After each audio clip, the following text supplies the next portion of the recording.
This is a tale out of a Southern Gothic novel. Greed, jealousy, false trails, envy. It was a fairy tale Cinderella kind of story that's supposed to have a happy ending.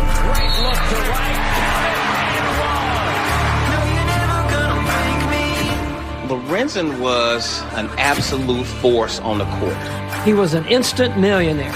Just as fast as he was making money, money was being spent. And he loved the ladies. The ladies loved him too. It was almost like he was just blind with love. She put moves on him like karate chop that they don't do in Mississippi. She saw a future with a millionaire. And then, out of the blue, Lorenzen Wright went missing. If he's missing, he doesn't want us to know where he is. Developing tonight, a former player disappeared and... We got to investigate.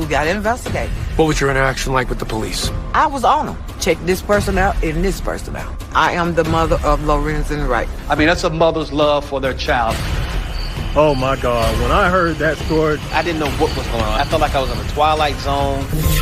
Is it impossible that his friends, people who knew him and loved him, might not have known about this other side?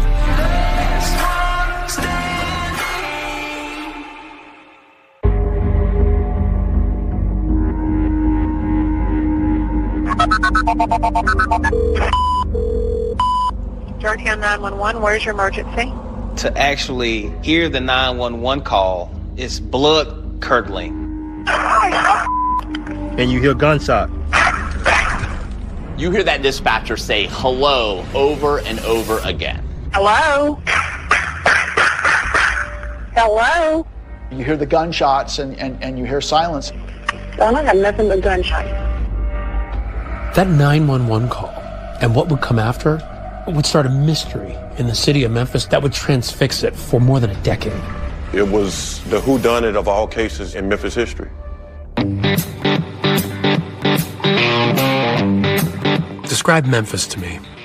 Great city, great town, culture. Elvis Presley even recorded the song Memphis, Tennessee about his hometown. Long distance information, give me Memphis, Tennessee. But I think of the blues. I think of B.B. King, I think of Beale Street. Memphis is the birthplace of the blues and rock and roll. People in Memphis love to talk about the music. What they don't like to talk about as much is the crime. Every time you turn the TV on, you hear of someone being murdered. 3 people were shot and 1 man died. Being robbed. An attempted robbery led to shots being fired. Stab, a shot. But the shooting took place on Chestnut. It's an ongoing thing, man.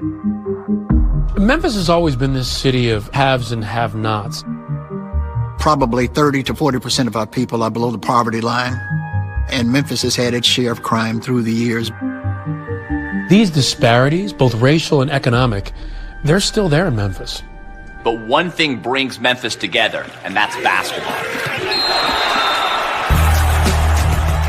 Basketball bridged a racial divide in Memphis. It's one of those binding things that brings people together from all walks of life. You gotta understand, people from Memphis, they just love whoever plays for them. So imagine if that player is homegrown. Trail by 5, dribble drive, left hand followed by Lorenzen Wright. That love then just becomes off the charts. This is why what happened to Lorenzen Wright was such a big deal. It's why I went there, to really sit down and talk to the people who knew him best. Who is Lorenzen Wright? Lorenzen Wright was one of the best human beings that ever drew breath on this earth. A lot of good basketball players come out of here. He was one who really made it big. It was even noted on TV broadcasts. He come to Memphis as a superstar, so his name was all over the media, was all over the press. He stood out. He was a hometown hero. My name is Deborah Marion, and I am the mother of Lorenzen Wright. Describe what it was like bringing Lorenzen into this world. Ooh, honey. First of all, he was a big child. He couldn't just lay in my lap, because he was just too long. So he was so long his head came off your knees? Yes. His mother had him at a very young age, and he was raised by his mother and grandmother within the same home. Lorenzen's mom and dad were never married, and Lorenzen's dad, Herb, didn't live in the family home, but he was still a big part of Lorenzen's life.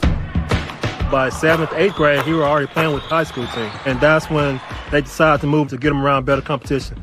Literally everywhere, they were talking about Lorenzen, even in high school. Yes. So Lorenzen decides that he's going to go to Memphis State. The folks in Memphis love it when Cincinnati comes a-calling. A sellout crowd expected tonight at the Pyramid.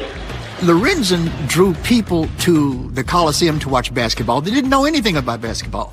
The entire city was just buzzing with the excitement of him playing for the college. Continues to go to, look at Lorenzen Wright on the jam. Lorenzen was an absolute force on the court. Exciting, athletic, big. He loved people.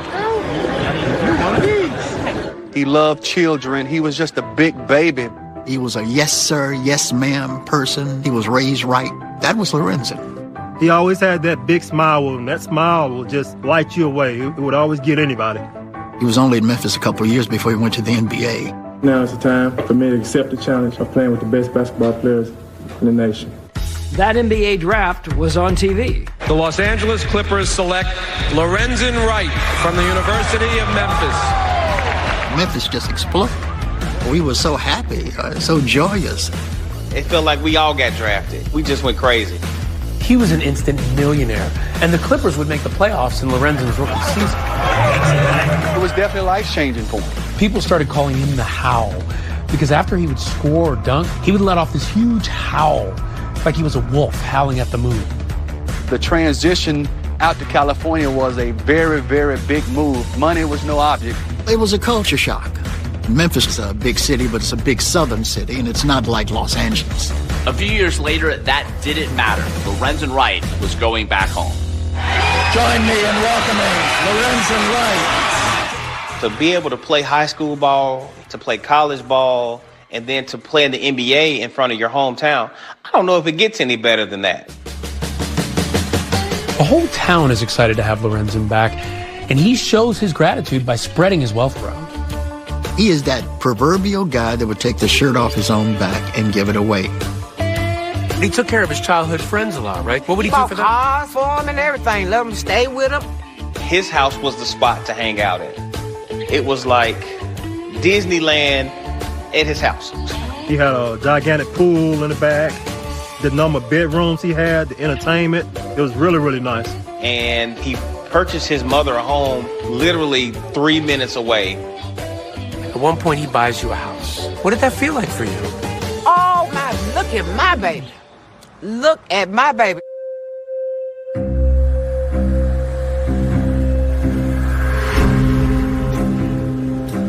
The little shortcut from Lorenzen's house to his mom's house was a little road. Didn't nobody else parent live on one end and the child live on the other. That was our road, our little cut through. It's called Callis Cutoff. Callis Cutoff. It's not a road you want to drive down there. No lights. That was a road that if you didn't know it was there, you didn't know it was there. It's in the city, but it's actually just feels like you're out in the country. I mean, heavy woods on both sides. If you're driving, you just want to drive on through it. You don't want to stop. Lorenzen had driven that shortcut maybe hundreds of times, and nothing had ever happened. He probably never thought for a moment that it might be dangerous. And then, out of the blue, Lorenzen Wright went missing. Police have joined in the search for missing NBA player Lorenzen Wright as his family is starting to fear the worst. This is a millionaire. He's a basketball player. If he's missing, he doesn't want us to know where he is. It was a fairy tale Cinderella kind of story that's supposed to have a happy ending. That was the biggest mistake he ever made in his life.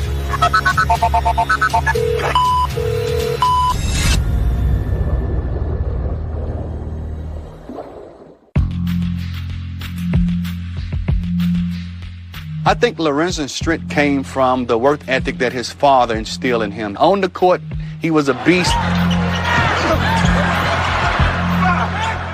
Off the court, he was just a meek and mild individual. So really, basketball was Lorenzen's entire life, really. Lorenzen met his wife through basketball.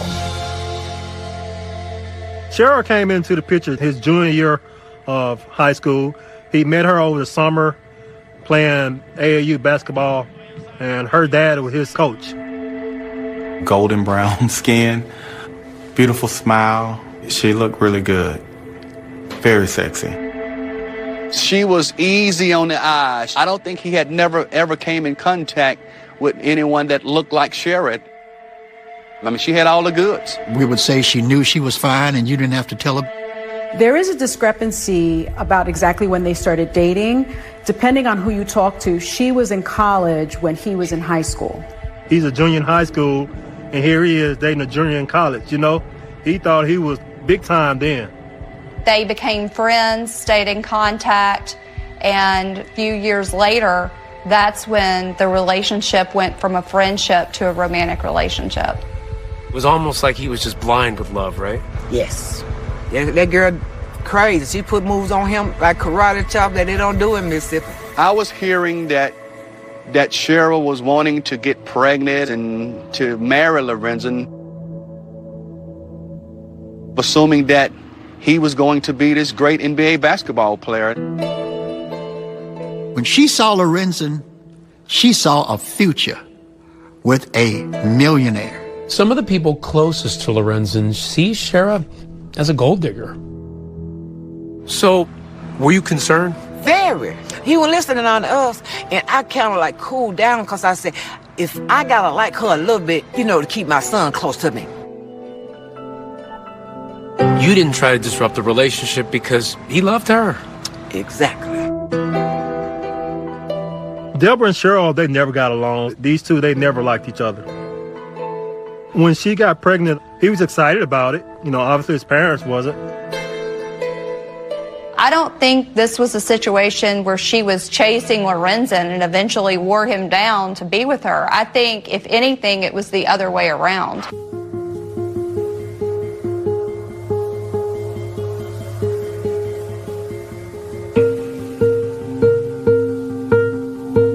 So while we're in college doing the fraternity thing, she was about to give birth to Lorenzen Jr. at the time.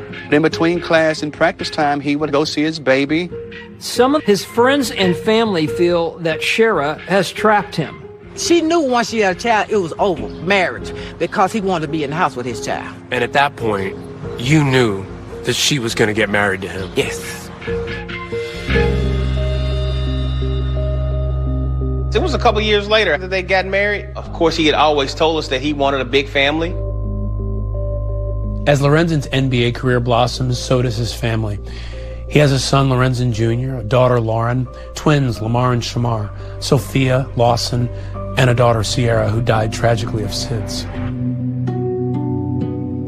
That could take a toll on any marriage, even a good one. Family was everything to him. For Lorenzen, his kids was everything to him. He spent his whole life, and everything he valued was based on his kids and love for his kids. What were those early days in the NBA? What was the marriage like between Shara and Lorenzen? It was good. The two of them were living well together. They were getting along. Yes. For an NBA player in a marriage, there's good news and bad news. The good news, you're making millions of dollars to support your wife and your family. They had money. They had money, and they could go and buy things. And he loved cars, and she loved jewelry. And, you know, they spent a lot of money. Just as fast as he was making money, money was being spent. The bad news, you're on the road a lot, and that comes with temptations. He's a ladies' man. He loved the ladies. The ladies loved him, too. And he would tell me every time the plane touched down, they'd be already there waiting. They were always trying to connect, trying to find out where the hookup places would be after the game.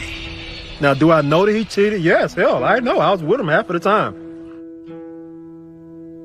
When did they start struggling and why? When he caught her with that guy. He caught her being unfaithful. Yes. And that's when things started breaking down. Yes.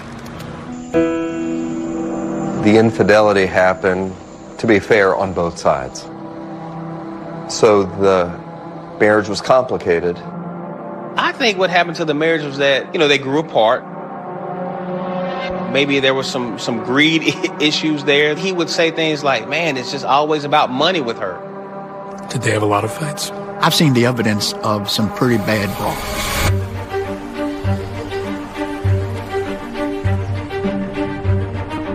Told me the marriage ended because he didn't trust Cheryl anymore.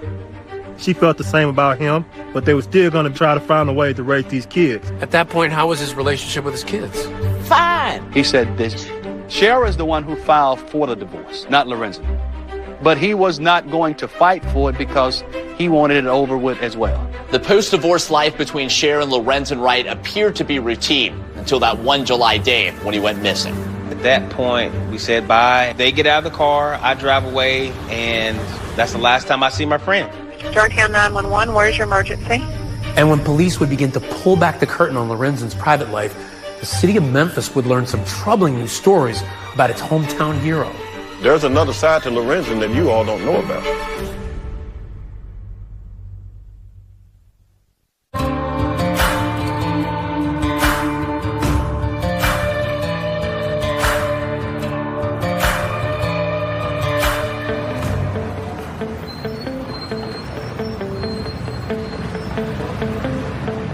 It's the summer of 2010. Lorenzen Wright is living in Atlanta with his buddy Mike G. When Lorenzen and Cheryl were divorced, he ended up moving to Atlanta. So I went and moved in on him, and, we just had a good time. By this time, his NBA playing days are over. But what's not over, apparently, is his relationship with his ex. Even though Shara and Lorenzen were divorced, they had certainly a physical relationship. They still had an intimate relationship. But it was more than just sex. People who know them say they were still in love and were even thinking of starting over. Lorenzen did propose to Shara after they were divorced. The children saw him ask her to marry him, and Shara had said yes. So on this one particular weekend that summer, Lorenzen's coming back to Memphis to visit.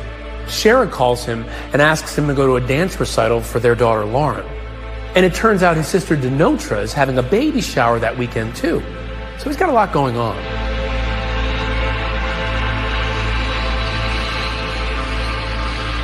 I drove Lorenzen to the airport and fly out to Memphis. As I look back and now I think that something was going on because Lorenzen was always on edge that whole week, which I thought was unusual. Whenever Lorenzen came to Memphis, Phil would be the first person that he would call. Completely unexpected, out of the blue. He calls me and says, "Hey, bud, I'm in town. Let's hang out." Just bought a new vehicle and I wanted him to ride in it, and we rode all around the city. He took a picture on my phone of himself that evening.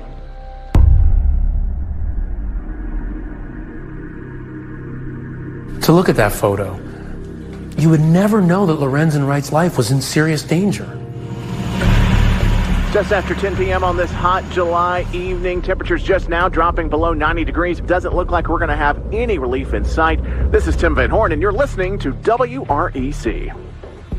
Just a few hours later, a 911 call comes into the nearby town of Germantown, Tennessee. Germantown is just east of Memphis. It's one of the smaller municipalities right outside of Memphis.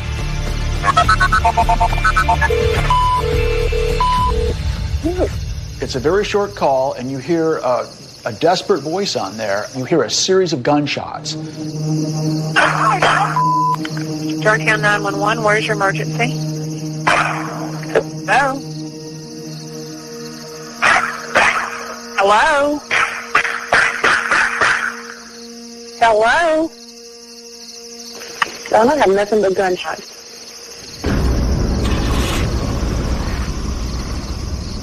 There's no caller ID, so the dispatcher doesn't know where the call is coming from specifically. They thought this call was a hang-up. There was no follow-up. Operator picks up the phone. Georgetown 911, where's your emergency? And you hear gunshots. Hello? To me, that calls for immediate response. Like, you leave it alone. You leave it alone? For our report, 2020 reached out to the Germantown Police Department to ask why they didn't immediately follow up on that 911 call. They declined to speak with us. But at the time, a department review concluded that dispatchers properly followed procedures. It was an opportunity lost. Because on that call is the last time anybody would hear Lorenzen's voice. I probably called him 4 or 5 times that night. And I texted him about 3 or 4 times. And I just really figured that, maybe he had fallen asleep. He was supposed to be coming to the baby shower. I kept calling him all that day and he didn't answer the phone. I was getting married July 20th in the Virgin Islands. And so he said that he was going to come over and be my best man. I get a phone call from one of my other great friends saying, hey man, Lorenzen is missing. His friends weren't really concerned in the beginning because that was just Lorenzen. It's like still living that NBA life. Those guys, they'd hop on a plane and go to Vegas. Not hearing from him, it wasn't out of the norm. But when Lorenzen's mother found out that he wasn't even calling his daughter Lauren back, that was too much for her. She filed a missing persons report. When I first got the news, I got a phone call. Did you hear that Lorenzen was missing? Initially, I was not alarmed. I'm thinking if he's missing, he doesn't want us to know where he is. It's on purpose. I became concerned when I saw the concern in her face and in her voice. When that missing persons report is made officially known, it becomes a major news story. Developing tonight, a former player for both the Memphis Tigers and the Grizzlies has disappeared, and now his family is worried about his safety. Talk just spread all over Memphis. Where's Lorenzen? What's going on? So the Memphis Police Department starts a missing persons investigation. When somebody goes missing, you have to look at their circumstances at the time. They look at their inner circle. Is anybody new? Did they owe anybody any money? What was Lorenzen's financial condition after basketball? It was not good. It was not good at all, and that really affected him greatly. Lorenzen Wright made as much as $55 million playing basketball. But because he and Cheryl were spending like crazy, there actually wasn't that much left. So to compensate, he always had some side businesses. I think he was doing the side businesses just to, try to create other streams of income for when he did retire. He wants to invest in something else, have other things going on, His dad ran his sports cafe for him. He also had a car detailing shop. Among those off-the-court business relationships, there would be one relationship that would come back to haunt Lorenzen Wright, a man named Bobby Cole. Bobby Cole was a high-level drug dealer. How would Lorenzen be connected to a drug dealer? But Cole was not only a drug dealer, he was also a race car driver, and Lorenzen, as it turned out, loved cars. At some point they meet, and Cole agrees to buy 2 of Lorenzen's cars. I remember him telling me, man, I sold the guy my cars. Now, what the guy was doing, I did not know. The feds had actually looked into this long before Lorenzen Wright disappeared to see if any of his transactions with Bobby Cole involved drugs or drug money. And the DEA, the Drug Enforcement Administration, actually investigated that connection, interviewed Bobby Cole. They didn't find any connection. But those drug rumors would actually start swirling again, this time when police interviewed his ex-wife, Cheryl. She also told law enforcement that about 6 weeks earlier, she had gotten a visit from some unknown individuals that wanted to do Lorenzen some harm. Cheryl Wright, in talking to investigators, claims that she saw Lorenzen leaving with a man she didn't know, carrying a box with drugs. Kind of painting this portrait of a guy who's troubled, who's lost all his money. He's trying to make money illegally. Is it possible that people who knew him and loved him might not have known about this other side that involved drugs? Well, it's possible, but he told me about everything that he was dealing with. And I believe that if he had been doing that, I believe he would have told me. This whole idea that he was involved in drugs, what did you make of that? Y'all don't want me to say what I want to say. But the police are on the brink of a breakthrough. The investigation made a dramatic turn when Memphis police found out about that Germantown 911 call. That revelation eventually leads investigators to that desolate road, the Calais Cutoff, the shortcut from Lorenzen's house to his mom's. And there, they will make a chilling discovery.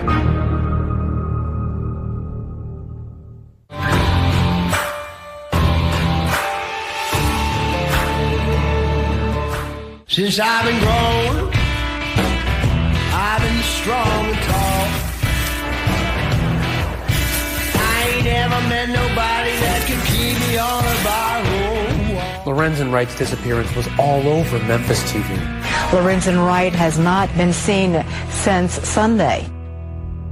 One local news crew even got his ex-wife Shara to come to the door.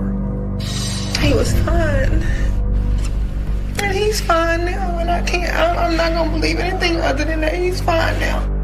In those days after Lorenzen went missing, his friends are all trying to come up with plausible explanations as to where Lorenzen might be, that maybe he is fine. But there's one thing that keeps coming up, one thing that sticks out when they think back about the night he disappeared.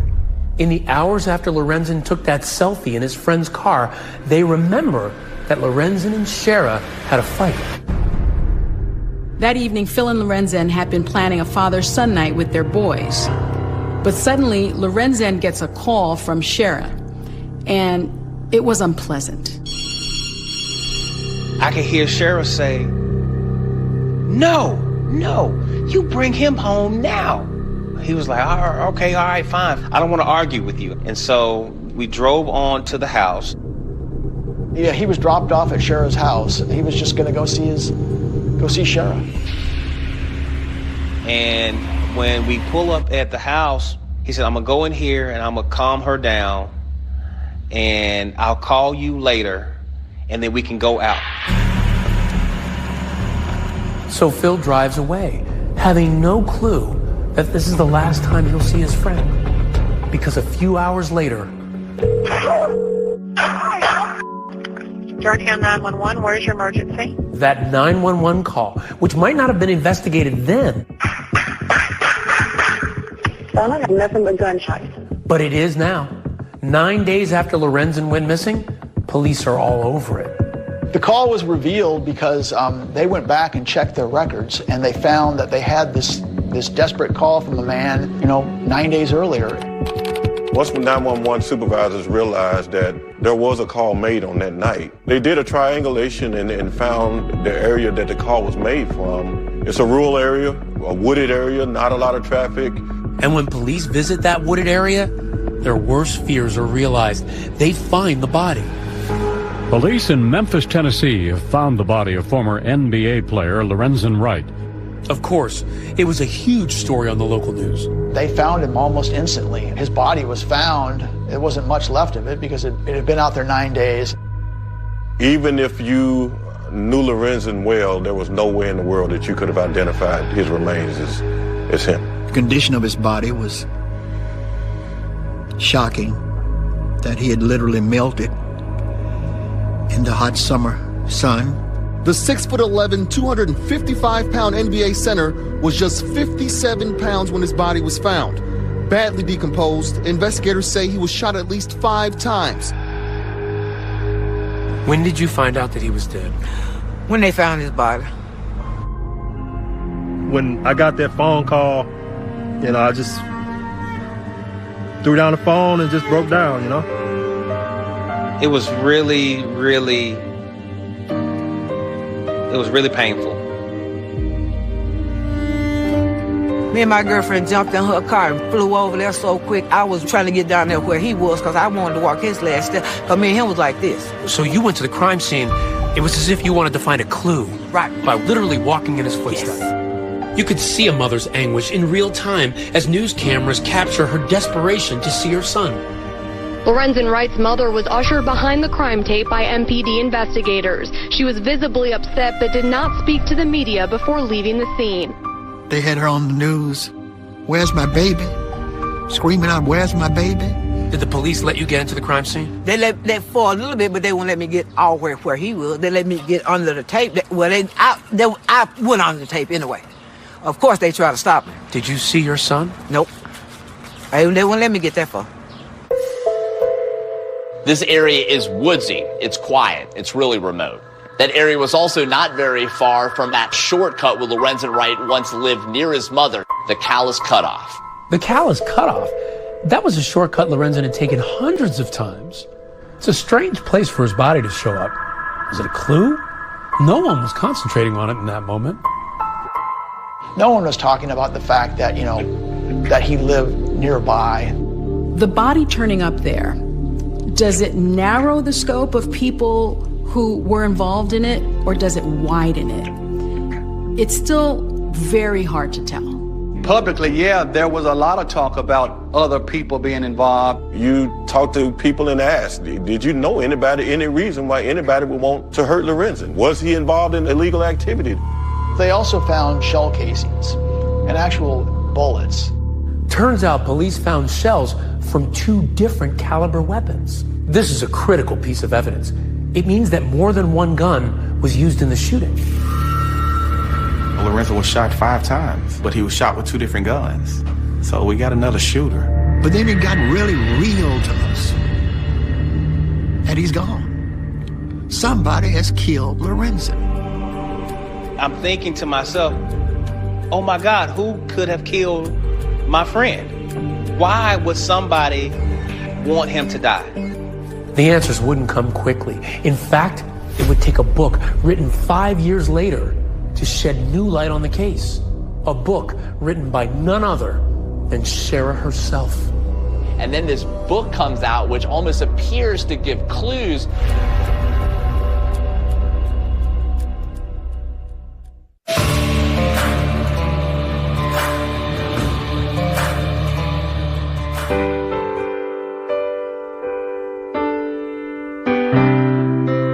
We honor and remember Lorenzen Wright. Lorenzen's funeral was almost a state affair here in Memphis. It was held at FedEx Forum, a place where he once played basketball as an NBA player. And now it was where thousands of people came out to mourn the loss of their hometown hero.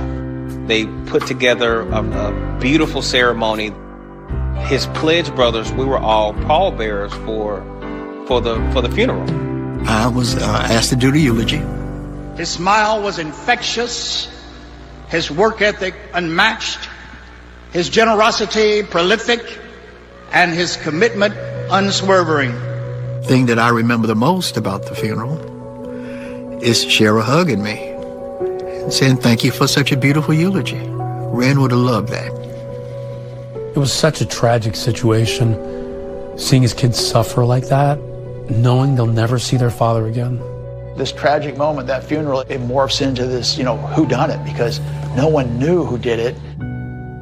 At the beginning of a case, you have to remain objective and you have to let the evidence lead you. You have to prepare yourself to be surprised sometimes. This is now essentially a cold case because 9 days have passed. A body has been in sweltering heat, which degrades evidence tremendously. The killers had a 9-day head start on us. There were no witnesses, so this was not an easy case at all. Because in these kinds of things, the spouse is always a suspect. They're looking at Shara hard. My number one suspect was the person that I hear everybody else talking about, was Shara. You were suspicious of Shara at this point? Yes. Okay. Did you tell the police? Yes. What did they say to you? We got to investigate. We thought she was being forthcoming with information, and in the midst of that, she chose to lawyer up. Lawyering up may not look good, but it doesn't mean she had anything to do with the man's murder. You need evidence if you're going to arrest someone. And so far, there is no evidence that points to Shara. And she denies involvement on a local interview. If I knew who did this to Lorenzen, you would know who did this to Lorenzen. When Shara was not arrested, maybe she didn't do it. Then started thinking about, okay, what about the drug thing? Maybe that went wrong some kind of way. They were absolutely looking for guys who had come into Memphis, hitmen, to kill Lorenzen, and that just didn't make any sense at all. If a guy owes you a lot of money, what point is it killing him? You'll never get your money back by killing him. We did look into it. I mean, if the ex-wife is telling us this, we have to investigate. What was your interaction like with the police? I was on them. How often did you go down there? Every day. Every day? Saying, I want you guys to get on this and find his killer. And this person did this, and check this person out, and this person out. We would say mama bears take care of their cubs. She was relentless in her pursuit of justice for him. Not to let her son's life and legacy just go down the drain. I mean, that's a mother's love for their child. Deborah Marion says she'll keep fighting until her son's killers are held accountable. I'm never, ever, ever, ever gonna give up. Every anniversary of his murder, she did a candlelight vigil. Deborah Marion says the vigil is for family, friends, and the public to come together and remember Lorenzen. Every birthday, she would release balloons at his gravesite. My son ain't did nothing to nobody to be murdered. But all of Deborah's efforts aren't making any difference. For years, the police don't arrest anyone, and Shara seems to have moved on with her life. After his death, she became more involved in the church that she had already been a part of and did actually become a pastor in that church. To me, of course, my own prejudice admitted she was no preacher. Her lifestyle had not changed, and she was just always after the money. The people who want to accuse Shara of being involved in Lorenzen's murder point to the fact that she did receive $1 million payout from his life insurance policy. Shara ended up in a long, protracted legal battle with Lorenzen's father, Herb, and he claimed that she was spending money on extravagant items and not on the children. I didn't work from the time we separated. She was buying fancy cars, and it got pretty dirty. You know, it was all of them in court, you know, fighting over the money. That's common for family members to fight over proceeds and to end up in court. So that didn't have any significant impact on the case. But an investigator never knows when something odd will come up. And in this case, something odd and unexpected does come up. Shara writes a book. Cheap dime store novel type of book that is very curious, has a lot of clues about, you know, what happened. The book is called Mr. Tell Me Anything. It's the story of a woman who has a tumultuous marriage with an NBA player. It's supposed to be fictitious, but it doesn't seem that way. It's almost like a confession that falls short of fully confessing, and she wants publicity. So I interviewed her in July of 2015 for about an hour and a half. Shara, I'm going to need you to speak up because I'm worried about the background noise. Commercial appeal reporter Mark Paraschia conducts an extensive interview with Shara at a restaurant called J. Alexander's. It's a busy, trendy restaurant chain in Memphis. Let me ask you this, Shara. The book, why did you write it? What are you hoping to accomplish? The marriage, I mean, you go through your ups and downs. I just believe that when the downs become more overwhelming and there's more downs than ups, then that's the time to kind of go back and see which one outweighs the other. In the interview, Shara explains that the NBA player depicted in the book is abusive, not just verbally, but physically. And she claims the character is based on Lorenzen. Lorenzen had a problem with keeping his hands to himself. Or Mr. Tell Me Anything, this character did. And I grew him from Lorenzen. Like, I produced him from experiences with Lorenzen. And so, yeah, he had a problem with that. You're planning a sequel too, right? If I read that right. Yeah. When is that coming out? It's 90% done. It's going to take you all the way up to Mr. Tell Me Anything's death and just a little bit past it. Is Mr. I mean, I don't want to give away your book, but is Mr. Tell Me Anything murdered? Oh, yes, he is. That was a kind of chilling moment in the recording. But see, it gives Paraschia an invitation to ask about the real-life circumstances surrounding Lorenzen's death. Any idea who did this? Or I don't know. She missed her husband. She wanted them to find the killers, and that there's no reason for anybody to suspect her. Did you have anything to do with his murder or his disappearance? I'm a mother. I'm a wife. I'm an author. And the police should find his killer. For my name to be even in the same sentence or something like that, I'm a minister of the Lord. And I've never been in any type of trouble or anything. I'm a mother, an author, and a wife. She just flat denies it. To me, she had was very convincing. But Shara would soon appear very convincing to another reporter who comes to do a story on her. His name is Kelvin Cowens, and he's about to commit a cardinal sin for a professional journalist. And I was like, she's tall, she's beautiful, I'm in trouble. We started dating immediately. Kelvin Cowens may believe he's found true love, just as a Memphis dive team finds something critical at the bottom of this lake.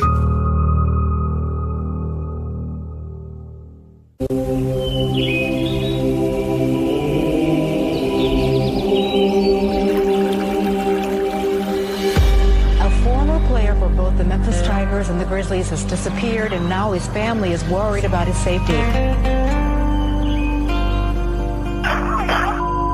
Jordan 911, where's your emergency? Hello? This is almost like a tale out of a Southern Gothic novel. Greed, jealousy, false trails, envy, cold-blooded murder. It's compelling on so many levels. It's a soap opera gone awry. Wright was found in a wooded area just outside Memphis. This is not only a news story, but it's a sports celebrity story. It's a murder story all wrapped into one. It's just one of those things that I could never put together. How does such an amazing guy end up dead and in a field? It was a case that until we solved it, it was going to hunt us. It was literally going to hunt us. But his mother, God bless her heart, she continued to keep it in the forefront, to keep it going. I'm never, ever, ever, ever gonna give up. But Deborah wouldn't give up on it. She is absolutely the heroine. She is the hero of this story. She harassed literally the police department every day. She kept the heat on the police. She was in the news media for years, criticizing them for not doing enough to finding out who killed her son. She basically told me once I became the director, you're going to solve my son's murder. And you're not going to get rid of me. You let everybody know that you would not rest until your son's killer was found. Yes. I wanted to solve it really, really bad. You know, not only for the city, for Lorenzen's mom and for his kids. I've never seen a mom to be that emotionally distraught over the murder of her child. And I've investigated a lot of murders. She was heartbroken. She was heartbroken, and it was very difficult for me to watch. So while the case has gone cold, Lorenzen's ex-wife, Shara, has not withdrawn from the public, and many people are suspicious of that. The book she's written, supposedly fictitious, called Mr. Tell Me Anything, it's making headlines and raising eyebrows. And it seemed to garner the attention of one man in particular, Kelvin Cowens. Cowens was a journalist who interviewed Shara about her book. He was one of the people I really wanted to talk to when I visited Memphis because of how close he said he got to her. What is Mr. Tell Me Anything? For me, it was the inside look at an NBA wife. What does the man do to the woman in this book? Oh, man. He breaks her. He breaks her mind, he breaks her will. According to the book, affairs, there is some domestic violence in there. I believe that the stories that were described in that book are based on what really happened, yes. It does make Lorenzen look like a really bad guy. In this book, there are specific descriptions of violence. And what do you make of that? I just don't believe it. I think that is purely fiction. If he was all of that, why she stayed with him so long? She could have got a divorce at any time and got plenty of money. Girl, please. I don't believe nothing she say. If she tell me that her hair is black, I said, no, it's orange. I just believed it. I was like, she's bearing all. Kelvin Cowens doesn't just believe her. He says he was romantically falling for her. It's something that, as a journalist, he admits was crossing the line. While they were dating, and even after they moved to Houston, she completely convinces him that she had nothing to do with Lorenzen's murder.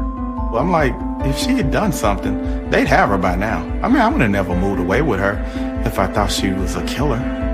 Shara moved out of Memphis because she was tired of the suspicion and all the negative publicity she was receiving here. Did anybody know who she was in Houston? Did anybody treat her in a certain way because of that? No one treated her different. No one treated the kids different. It just wasn't a subject. We were embraced in Houston. She moves to Houston, appears to live a quiet life, but one problem. Kelvin said he never could quite get used to Shara's love for money. That was like, oh my God, not about money again. Cowan says they started arguing because he says long after the fight over the insurance money, Shara still wanted more from the estate, and he claims it blew apart their relationship. Why was it the last straw? Greed. I cannot believe that, your apex of life is still, how much more money can I get? And you couldn't live with that? I couldn't. The relationship ends. Shara moves to California with the kids to be near her brother, and Kelvin moves back to Memphis. Neither of them are aware that the Memphis police are about to take a new look at Lorenzen's murder. They call it Operation Rebound. They want to rebounds, to use a basketball term, go through the evidence one more time, find that one key break. I received a phone call from the Memphis Police Department, and he said, we want to run through everybody's story again. By now, Tony Armstrong has left the department, but he's still following the case closely. I immediately thought, okay, somebody has gotten themselves in a tight spot, and they're starting to talk. The police suddenly announced, we found the murder weapon in a lake in Mississippi. News about finding at least one of the guns was all over local news. 7 years later, the gun the killer may have used was found in a lake in Walnut, Mississippi in Tippah County.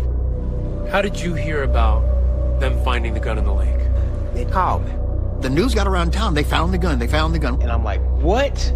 You found after all this time, how? And now the next thing I'm thinking, okay, now who was it? Who killed Lorenzen? And that's when this man enters the story. A man who cops say is the whole reason they found that gun in the lake in the first place.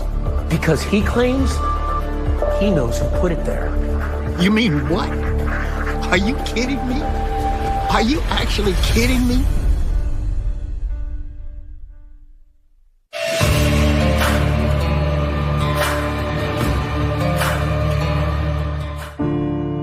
There is a Bible verse that says you can be sure that your sin will find you out.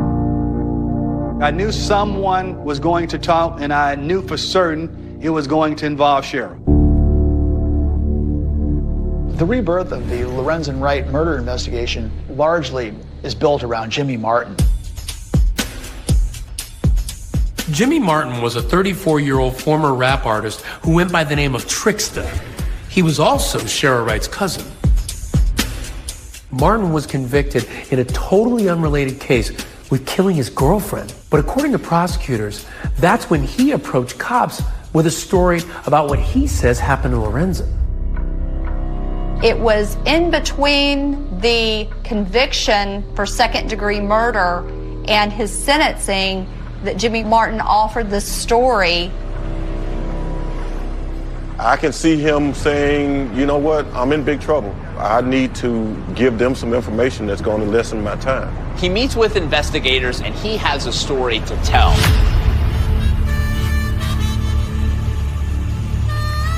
So what you are about to hear is what prosecutors said in court is Jimmy Martin's story about what he says happened to Lorenzen.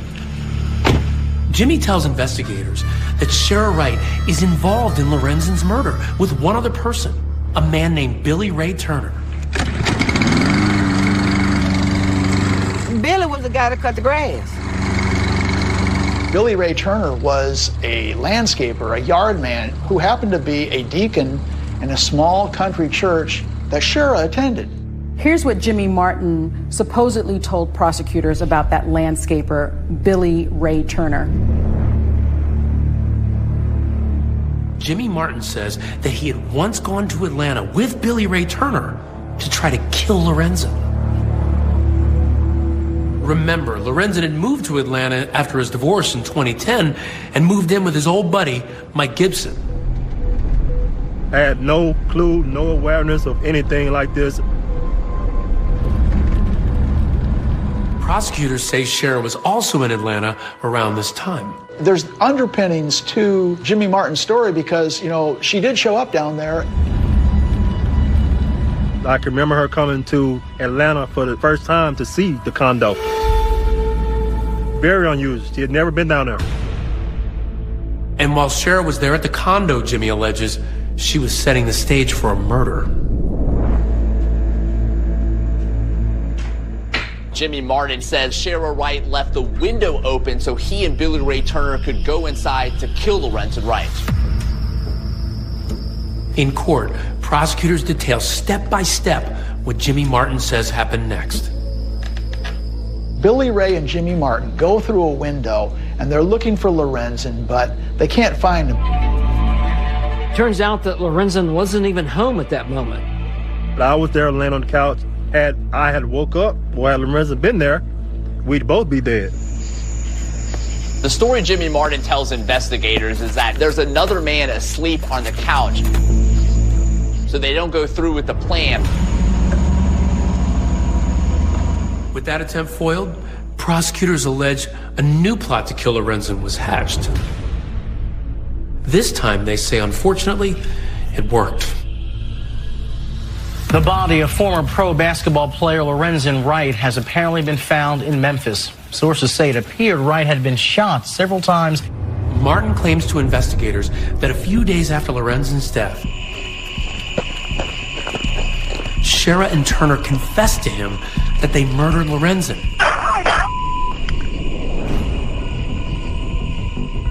And that he helped them clean up the crime scene. Prosecutors said in court that Martin told cops that a metal detector was used to try to find a gun that was dropped during the murder there.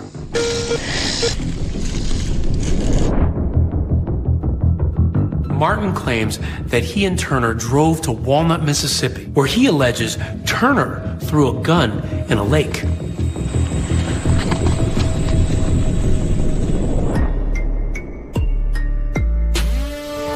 That lake is about 45 miles from Memphis, and in 2017, that's where the FBI conducted that search and found a gun at the bottom. They were able to do forensics on this pistol that was recovered and determined that those shell casings came from that gun.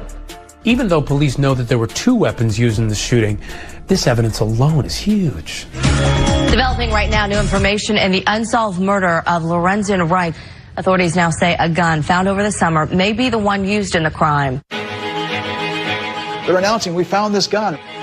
Why are they doing that? The reason they were doing that is they were telegraphing to the suspects to put them in a panic mode. So law enforcement starts monitoring Shara and Billy Ray's cell phones and allege they learn incriminating information. Law enforcement is able to record those calls. Next thing you know, boom, there's this guy on TV. They're handcuffing. 46-year-old Billy Turner sits behind bars this morning, arrested at a Carterville gas station. It was a standard arrest. There was no incidents to it. This person who, for the past 25 years, had not had any sort of troubles. Real nice guy, always just laughing. No, he never showed aggression or anything like that. I'm just like, who is Billy Ray Turner? Who is that? I've never heard about Billy Ray Turner. The only thing that I knew, and I ended up putting 2 and 2 together, is that Lorenzen, he told me, Cheryl's sleeping with everybody in Memphis. She even sleeping with her gardener, which was Billy Ray. Continuing coverage for you now this midday about the suspect charged with killing former Memphis basketball player Lorenzen Wright.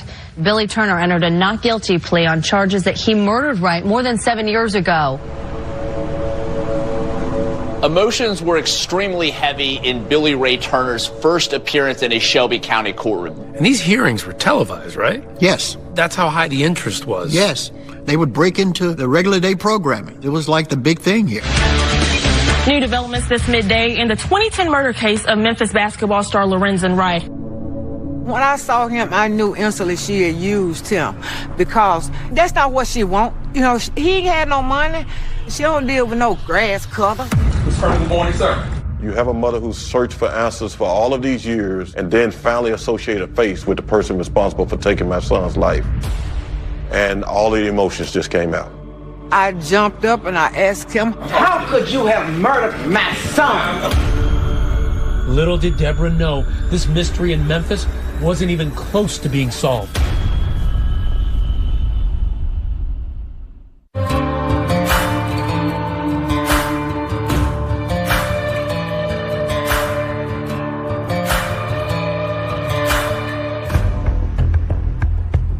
It's Billy Ray Turner's arraignment, the first time anyone has ever gone before a judge in connection with Lorenzen Wright's murder.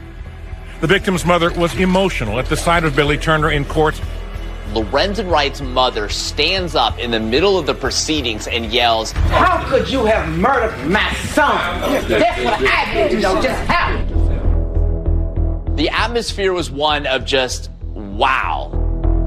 The air seemed to be sucked out of the room at that point. Why? Who are you? We don't know you. It's like a stranger killing somebody. That's right. Step to the mic. And I could see the pain in her, and I saw how she expressed that pain to him, and I knew it was real. Ms. Wright, I understand your pain, and you're not helping your son. You're not helping the administration of justice by engaging in that sort of an outburst. If that happens again, I would have to bar you from the courtroom, and I don't want to do that to you, Mrs. Wright. Do you have any questions, ma'am? No, I told him what I want to. But please don't do that again. So I shut my mouth for the rest of the court. Now the question is about Shara, who, remember, was living in California, but was never far from Deborah's mind. We have Thursday night Bible study, and I got so emotional. I said, God, please get Cheryl Robinson right. Please. That's what I said that Thursday night. Friday, she was locked up. Cheryl Wright Robinson was taken into custody last night in Riverside, California. The news feed hit that said that she had been arrested for the murder of Lorenzen Wright, and I said, hot damn, they got her. Cheryl Wright Robinson has been indicted for conspiracy to commit first-degree murder, criminal attempt first-degree murder, and first-degree murder for her ex-husband, Lorenzen Wright. And I'm like, I just spent almost 3 years of my life with a killer. They'd extradite her and bring her back. It was Memphis Police Department's one of their finest moments of finally putting this thing together. Today in court, Shara Wright, right there behind me, pleaded not guilty to killing her husband. Shara, basically, I think the reality of finally being caught really took the life out of her. In an orange jumpsuit, Shara Wright shook her head as Judge Lee Coffey laid down the law. Ms. Wright does appear to be an ongoing danger to Shelby County, Tennessee. Judge Coffey gave Wright a $20 million bond. She looked horrible. This is a bizarre situation. Shara, who's been this sexy, beautiful person with a lot of money, a lot of boyfriends, she's now on her way to jail. This is not going to work for her. It's not uncommon for people to act in a bizarre way in jail, particularly the ones who've never been in jail. She began to unravel. According to Jail East staff, Wright berated workers, stripped off her clothes, and flooded a toilet. She was acting very strangely. She had stripped naked and yelled out, "I'm going swimming."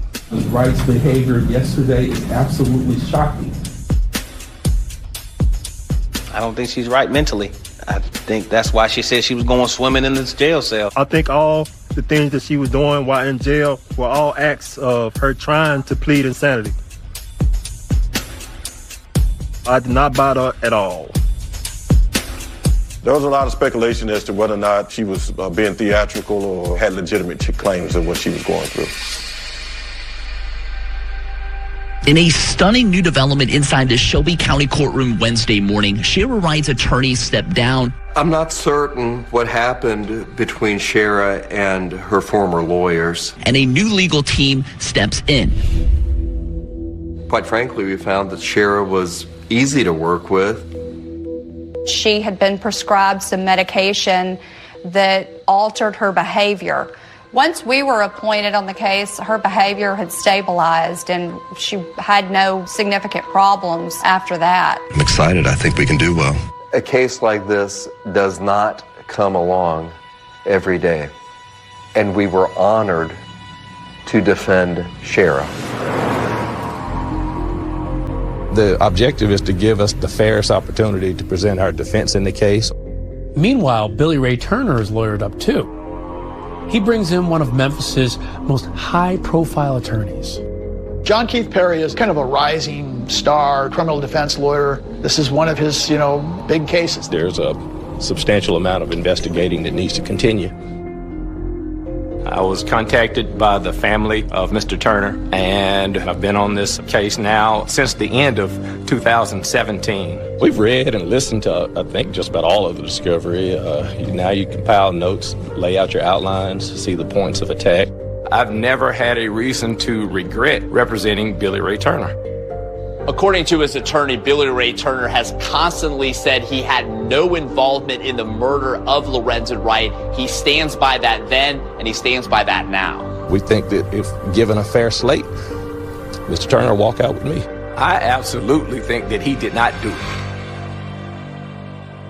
Perry has several questions about the alleged case against Billy Ray Turner, starting with his connection to Shara. Some of the things that I've heard through the community about this super romance, and that he would have been willing to jump bridges and over rivers or whatever. I haven't seen that. And more importantly, Perry says, consider the source. He says the prosecution's case starts with Jimmy Martin's story. And his criminal history, according to Perry, makes him not credible. Could he be the one that did it? Absolutely. With the statement that he gave, how he gave that statement, and the fact that he is a convicted murderer, yes, there's an absolutely a chance that he could have committed the act himself. Credibility-wise, he would be low on the totem pole, I think. Maybe he's just trying to minimize his involvement in all this. He's flipped, he's turned a deal. So far, there is no proof that Jimmy Martin received any benefit from cooperating in the Lorenzen Wright case. But we do know he's never been charged in connection with Wright's murder. Neither Martin nor prosecutors would talk with us. But now the stage was set for a climactic trial in the Lorenzen Wright murder. Did you expect these cases to lead to conviction? And did you expect that to happen fairly quickly? Once the gun was found, I did. No case is a slam dunk. No murder case is a slam dunk. However, no one was prepared for what would actually happen next. I walk to the assignment desk, and she hangs up the phone and frantically says, I just got a tip. Go down to the courthouse.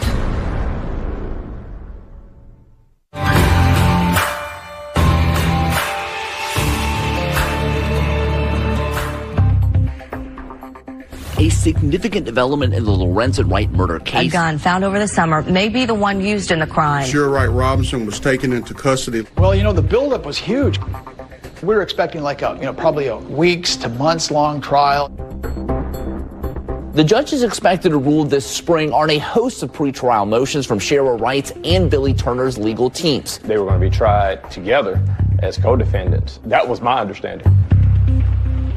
If Shara and Billy Turner were tried together, our defense could be consistent.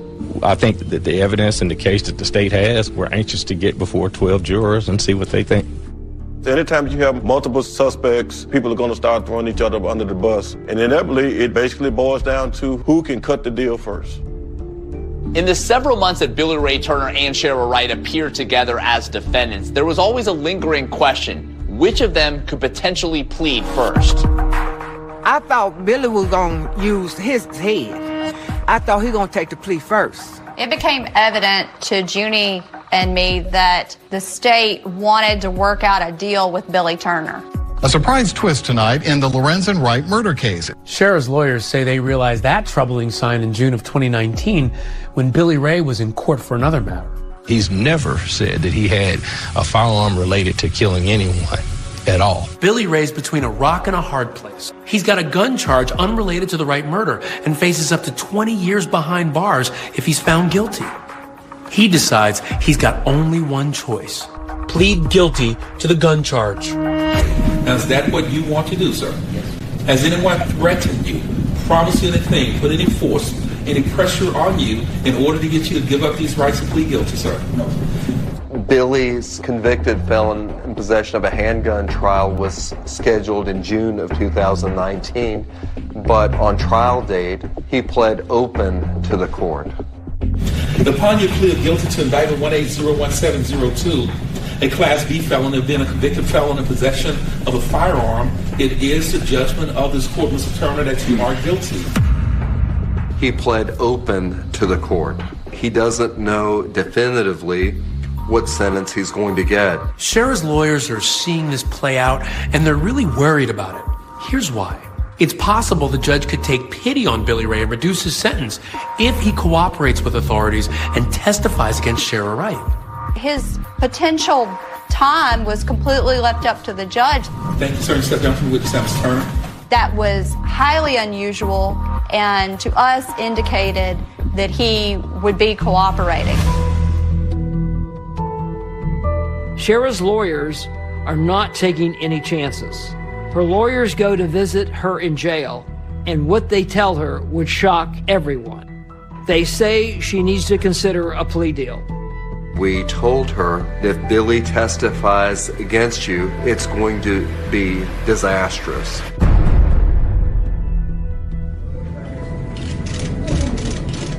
Look at Shara Wright to the courtroom, please. One morning, out of the blue, we get a frantic phone call into our newsroom, a tip from the courthouse. Shara Wright plans to plead guilty. In a stunning twist and unscheduled appearance this morning, Shara Wright agreed to a plea deal in the murder case of her ex-husband, Memphis basketball star Lorenzen Wright. She realized that I'm not willing to roll the dice. I'm not willing to take a gamble on this, and she cut the deal. No one had any foresight or knowledge that they were going to do that. You raise your right hand, please, ma'am. Do you solemnly swear or affirm?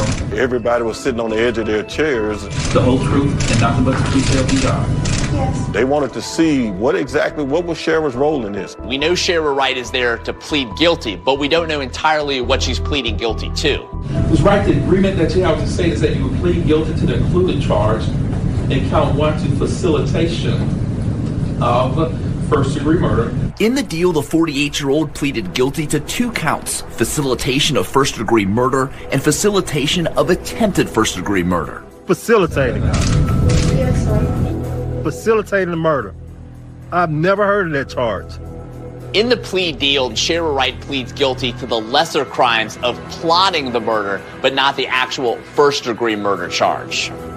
You are asking this court to find you guilty without a trial and to set this punishment that has been recommended on your case. Now, is that what you want to do, Ms. Wright? That is correct. She admitted that she had facilitated Lorenzen's murder. But she doesn't name Turner or any accomplices in pleading guilty. When you heard that Shara was entering a plea, what did you think? She's trying to outsmart him. I think she just decided to bite the bullet, so to speak, on the murder and to figure a way to get the less amount of time that she could. Prosecutors would not comment to 2020 about the case. She knows she was finna go down, down, down, way down. She wasn't gonna get no few years. She gonna get some lifetime. Ms. Wright, it is the judgment of this court that you are guilty. This court sets your punishment at 30 years confinement in the Tennessee Department of Corrections. She received a 30-year sentence, of which she'll serve 30% before release eligibility. I think our prosecutors failed us, those of us that loved him. I think she played him. My reaction was, I was sick in the stomach. I'm like, are you kidding me? She may only do 9 years. Lorenzen, he lost the rest of his life, and she may only have to do 9 years. I felt really bad, felt really sick. I said, that's not fair. It's not about fairness. Ms. Wright, Ms. Step down for the witness stand. What you like now?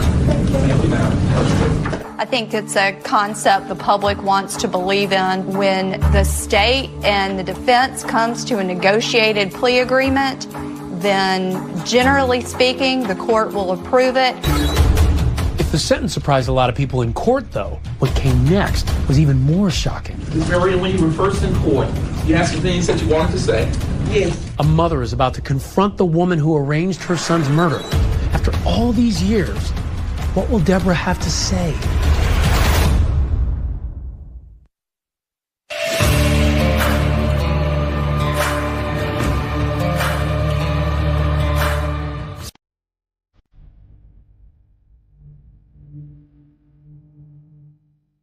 Shera Wright walked into the Shelby County courtroom this morning.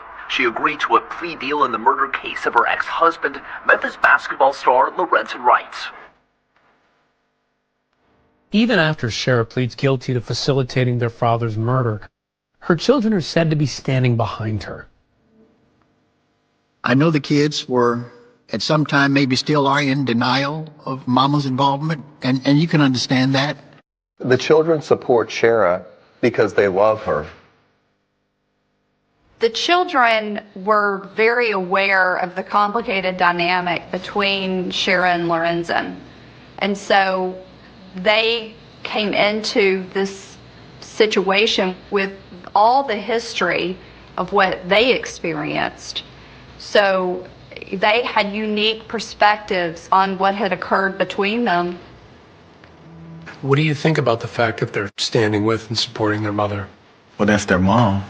It's probably hard to see her as she truly is. I haven't seen her. I'm just going to love them from afar. You can imagine a mother not just losing her son, but in the manner that it happened, and all these years suspecting it was Shera, and it turns out, yeah. After she agreed to the deal, Lorenzen Wright's mother, Deborah Marion, spoke directly to her former daughter-in-law. Marion, when you were first in court, you had some things that you wanted to say. Yes. Judge Coffey gave Deborah the opportunity to address Shera. I will allow you to vocalize or verbalize anything that you want right now, Ms. Marion, because you have that right under our Constitution now. I couldn't wait to hear what she was going to say. The room was quiet, it was tense, and it was locked in as Lorenzen Wright's mother looked directly in the eye of Shera Wright. I was thinking about it the whole while as it was going on, what I was going to say. But once I got up to that mic, my train of thought just changed. I focused on my grandkids. But Sharon, I want to thank you for giving me my grandchildren. That's what I want to thank you for. Instead of anger and outrage, she looks at Shera Wright and gives more of a sense of compassion and family and love. But I want you to unlock them so I can visit them, so they can see their grandma. Because Sophia keep calling, she wants to come make chicken and dumplings. She wants to come. And I didn't expect her to bring up the kids, but I was so glad that she did. But I want you to call them. No, it's okay to talk to your grandma. Grandma still loves you. That's all I want, my grandkids. I just hate what happened to my child. But he left nice looking kids here for his grandma. But they want to see me like I want to see them. I'm ready for them to come back to home with their family. That's I miss them. Well, I was trying to tell her to get the loop off my grandkids so they can call me like they used to do. But, you know, I know she got them reeled in. Most of the children were adults. Shera Wright was not standing in the way of the children having a relationship with Deborah Marion. To see her basically plead to Shera to let the kids be with her, it touched my heart. Deborah, she played it well, because no matter what you say in court to that woman, it's not going to bring your son back. Am I able to respond to that? What a moment that is. It appears that Shera is about to say something to Deborah, and everybody is on the edge of their seat. Ms. Gayle, you want your client to say anything at this point, sir? Shera did want to respond. I advised her not to, because at that point, what difference does it make? No, Miss Wright has nothing to say at this time. She had nothing to say to me. She didn't even say I'm sorry. You could see it on her face. She wasn't sorry. I know what's happened to you and your family, your son, can never be undone by anything that these courts do. But I hope it brings you some closure. So I hope it allows your family to continue to heal. And again, thank you for your patience, and we'll deal with Mr. Turner's case in September now. Thank you all for being in court today. With no trial for Shera, the city of Memphis still has a lot of unanswered questions. Next up is Billy Ray Turner's trial. This is the last chance to get some answers.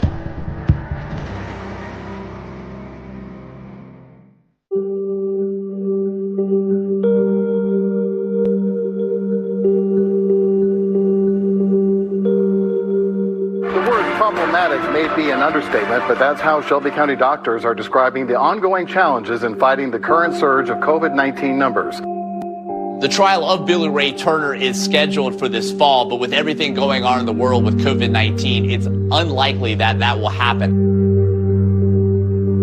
I absolutely plan to fight like hell for my client in that courtroom. I ask the public one thing, that if you have your preconceived notions, pay attention to it as the case is presented in the courtroom, then stand in judgment of it. I hope that the truth comes out, and I hope that he does time for the role that he took in Lorenz's murder. I am not really worried about what happened to Billy Ray in his upcoming trial. Lorenzen's dead because of sheriff. At this point, it's unclear if Cher will ever say what happened, leaving everyone else to just simply speculate. And even I still have questions. What actually happened that night out by the Calais Cutoff Road? How did Lorenzen end up out there that night? Was there a second gunman? And who shot him? And the most perplexing question, why? I would say the motive is that he was worth more dead than he was alive. Ultimately, only she knows why she did it. Money, love, envy, it really is a tragic story.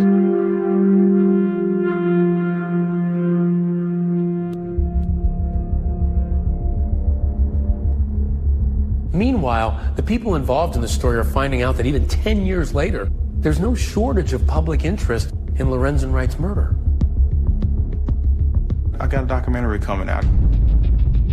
It's called A Million Reasons. You get to hear her talk for herself. You get to see a real inside look on our life. Well, you get to see, what did she spend all that money on, in detail. I don't have a monster to sell you. I'll tell you about Cher Wright, and you make your own decision. You'll be able to see it for yourself.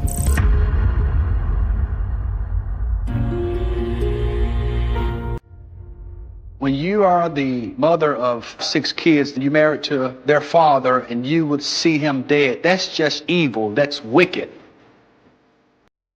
His kids, they suffered because not only was their father taken, but their mother was taken too. There are no winners in this case. I know that he's looking down on them with that huge smile that he has, and he wants the best for them, and he would love for them to be a part of his mother and father's life. Not only was he physically murdered, but then his character was assassinated. I want people to know who Lorenzen Wright was, what type of human being he was. The lies that were told earlier about drugs, too many people bought into those lies. And so we're trying our best right now to cleanse the name of Lorenzen. The drugs, the physical abuse, his friends say none of those things are true. And he deserves to be remembered as the good family man they knew, a man they will never forget. With Lorenzen, I be talking to his picture. Sometimes his picture could look at me a certain way, acting like it's really him. And now Ellen just stop. Just talk to him. He was a mommy boy. Simple as that. He would still be mama's boy if he was here now. Cause he's still my firstborn.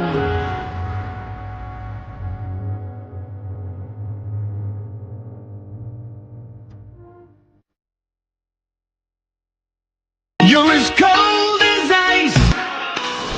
The last thing they would expect is to find a suitcase with a human body in it. There was no doubt of what it was. It's a set of human legs. Oh my gracious. The big question is, how the hell did he get there?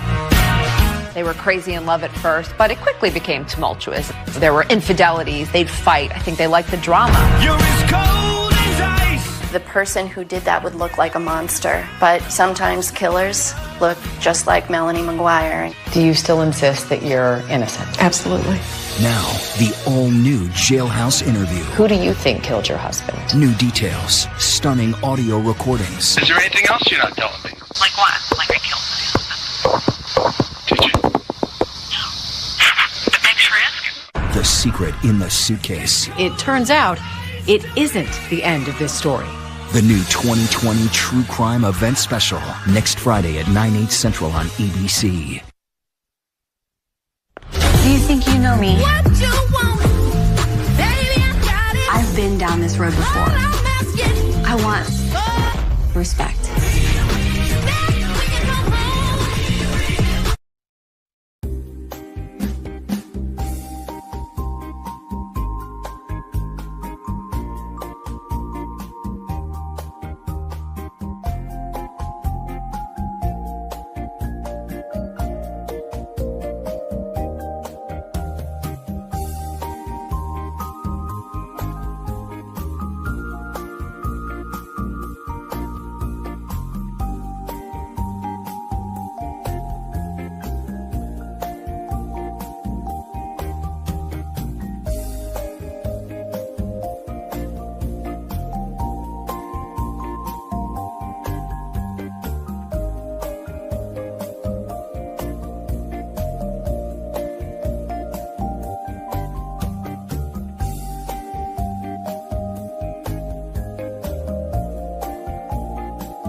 The last thing they would expect is to find a suitcase with a human body in it.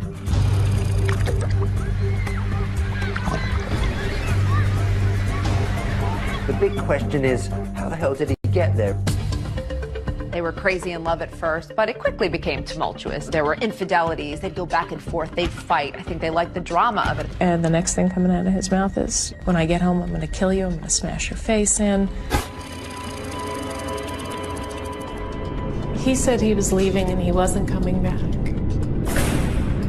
Were you ever angry enough to want to see him dead? There were times I wanted him gone, but gone doesn't mean dead. And Mel just said, well, I'm a single mom now, and now I've just got to get on with my life. I said, well, no, the next thing is we've got to figure out who did this to him. And after I got off the phone, I said, she did it.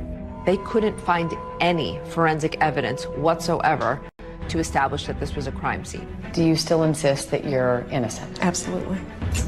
I still feel like, how could somebody think that I did that? I think she did not actually commit the crime. It turns out it isn't the end of this story.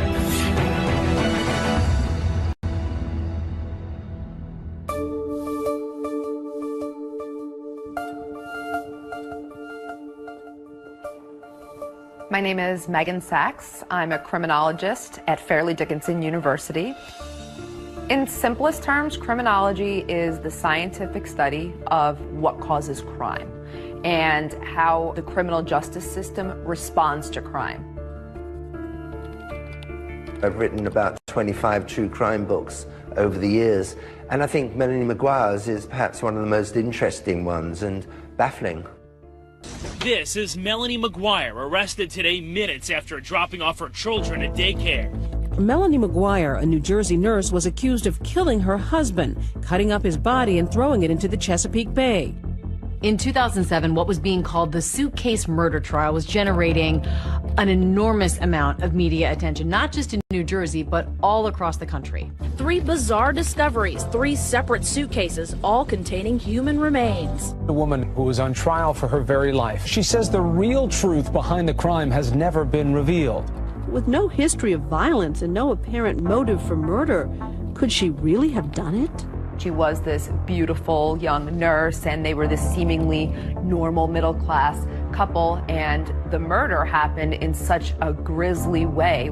The idea that this beautiful nurse could have actually killed her husband and then cut him up is just incredible. Of course, there were the salacious aspects. Mrs. Maguire is a registered nurse, and prosecutors say she had an affair with a doctor.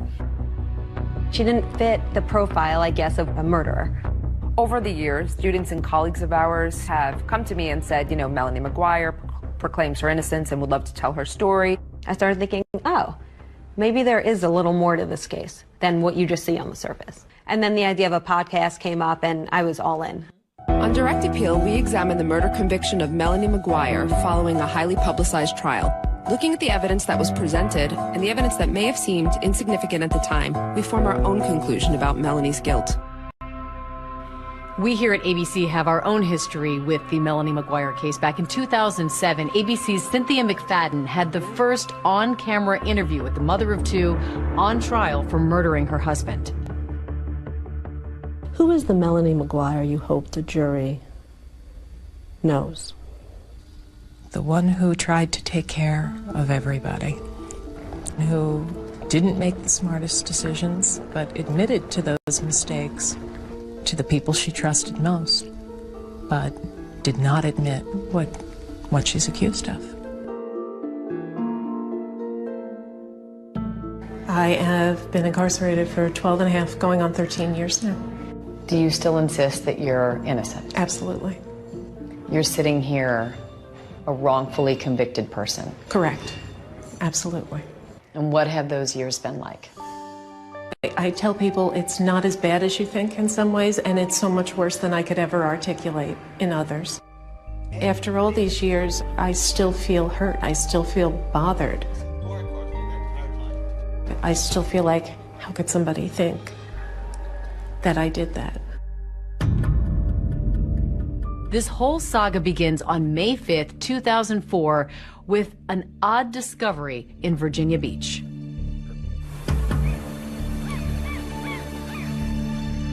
Early morning, a couple of fishermen and their kids are out on a boat by the Chesapeake Bay.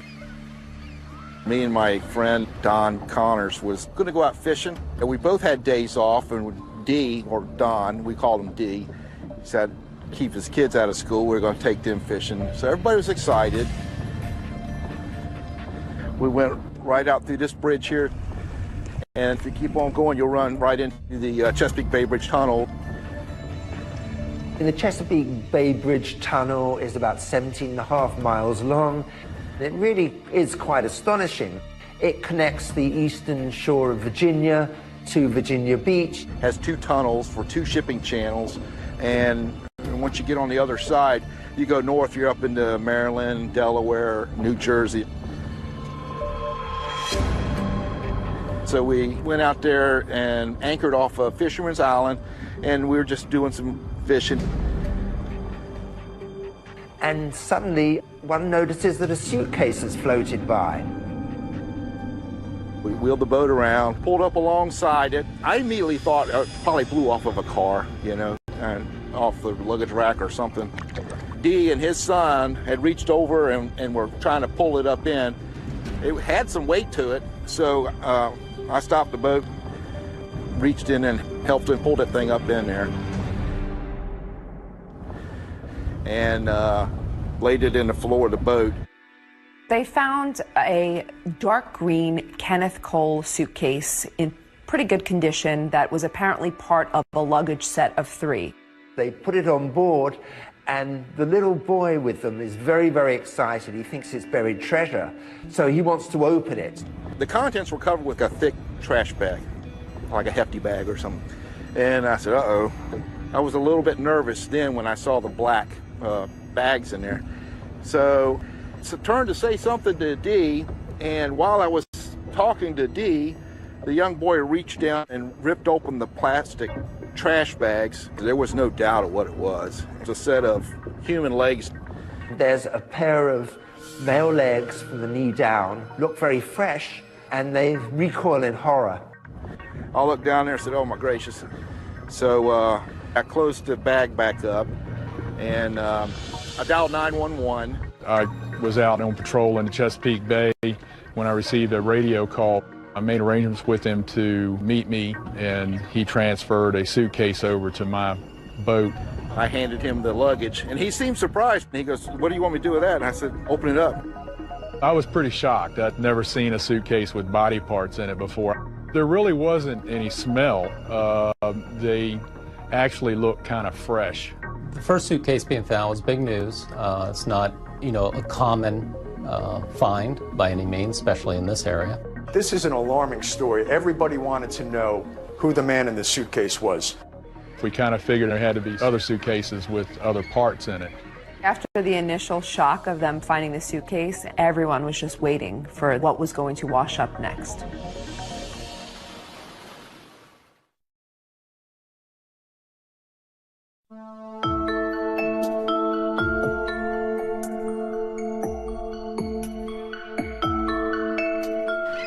Chesapeake Bay area, there's a lot of boaters, there are bird watchers, there's Fisherman's Island, a nature sanctuary.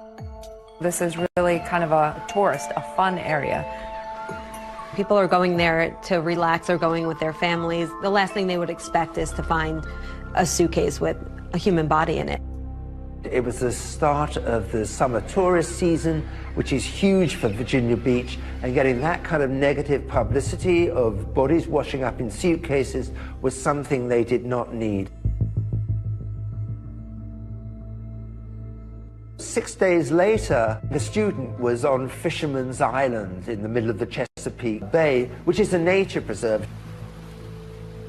And she saw a dark green Kenneth Cole suitcase. She was curious what could be contained inside, and she actually pulled a little bit of the black trash bag out of the suitcase. There was such a strong odor of decomposition that she immediately stopped and notified the refuge workers. The police, they'd been expecting this, because after the first Kenneth Cole bag with the legs, they suspected there was going to be more. It was transported to the medical examiner's office in Norfolk, and that's where we actually viewed what the contents inside. Inside this suitcase would be the torso and the head of a male. The torso is still attached with the arms and the head. The head was wrapped in what looked like a medical blanket. The face was somewhat identifiable, but it had been submerged for a while, so extremely bloated. The medical examiner is able to determine that the victim's been shot multiple times. There are a couple of gunshot wounds in the torso area and one through the head. There were 2 bullets that were recovered from the body, wad cutter bullets. And wad cutter bullets are not typically used by the average person, but they are used for target practice. And it became a very big local story. A student discovered a suitcase near Fisherman Island. Inside, a human head. It's getting a lot of coverage. It's the second suitcase in a week found near the Chesapeake Bay Bridge Tunnel, and the second one containing body parts. And everybody was waiting for the rest of the body to turn up. Well, the third suitcase was found on May 16, 2004 in the water by a fisherman. He saw the suitcase floating in the water. This third suitcase that had been in the water the longest did have some growth on it from floating in the water for so long. This suitcase contained the pelvis, so from the waist down to above the knees. Authorities realize they have to figure out who it is. Anytime you find an unknown body, the first thing you're going to do is look into missing person cases to see if the profile matches anyone who's currently missing. Because of the naval bases in the area, they're checking military records. They're checking everything they can possibly think of to figure out who this person is. One of the policemen working on it came up with the idea of getting a sketch artist in. I immediately took photographs to our sketch artist, and she was able to do a sketch for us, and we eventually released it to the media. We're hoping maybe this will give us an edge and maybe identify him sooner. Right now, he's just John Doe. May the 21st, Sue sees the picture on TV of a sketch that they had done to find out who this person was. Sue had been getting out of the shower one morning. The television was on, and as she was getting out, toweling off, she looks at the TV. This is a sketch of the body that washed ashore near the Chesapeake Bay Bridge Tunnel this month. He belongs to somebody. I mean, he's got loved ones. She thinks, oh my God, that looks like Bill. Sue was pretty sure that it was Bill McGuire. This is John and Sue Rice, Bill McGuire's good friends. Bill and John had been friends since their early Navy days. Bill was friends with Sue as well. Melanie knew Sue. The couples had vacationed together. Sue immediately calls her husband to take a look, and he's not so sure it's Bill. But Sue's convinced it is, in fact, and says, please call Crime Stoppers. He was very good friends with Mr. McGuire. He told me that Mr. McGuire lived in Woodbridge, New Jersey. He was married to Melanie McGuire, and they had 2 small children. He wanted to know more about the dynamics of Bill, why I thought it could be Bill. And the only way that I thought it could be Bill is that, yeah, he's missing too. John Rice had spoke to Cindy Lagash, who is William McGuire's sister. I got a call from Cindy. She said, John, is Billy there? And I said, no, he's not. What's going on? And she said, well, Bill and Melanie got in an argument and he left and he hadn't been heard from. He said he was leaving and he wasn't coming back. My husband was full of bluster when it came to stuff like that. He would say things like that all the time. I didn't actually believe it was the last time I was ever going to see my husband. William McGuire had, in fact, vanished. Mr. Rice and his wife, Mrs. Rice, eventually agreed to come down to the police department in Virginia Beach and view some photos. Bill had a little red mark right here, and that's what I kept zoning in on when I saw the picture. That's exactly what I zoned in on. I mean, I've known Bill for 22 years. I kept seeing that, and I was pretty certain that it was Bill. Once we had a name and approximate age, we ran him through our computer system. He ran a check on Bill McGuire, and he found that McGuire had been arrested in Virginia for a reckless driving charge in the 1980s. His fingerprints were on file already, which made it a lot easier, and they're very quickly able to confirm that the fingerprints matched. The man in the suitcases was identified as 39-year-old William McGuire of Woodbridge, New Jersey. So according to Melanie, she just thinks her husband is missing, but she is about to get the news that will change her life forever. And I said, I'm sorry to tell you, ma'am, that William is deceased. And I just burst into tears. Now they've solved the mystery of who the man in the suitcase is. The big question is, how the hell did he get there?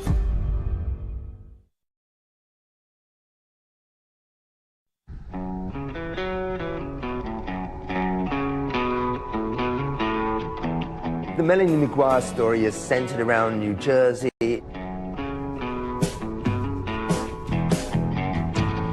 They lived in the working class part of New Jersey where The Sopranos took place, which was perhaps the hottest show at the time.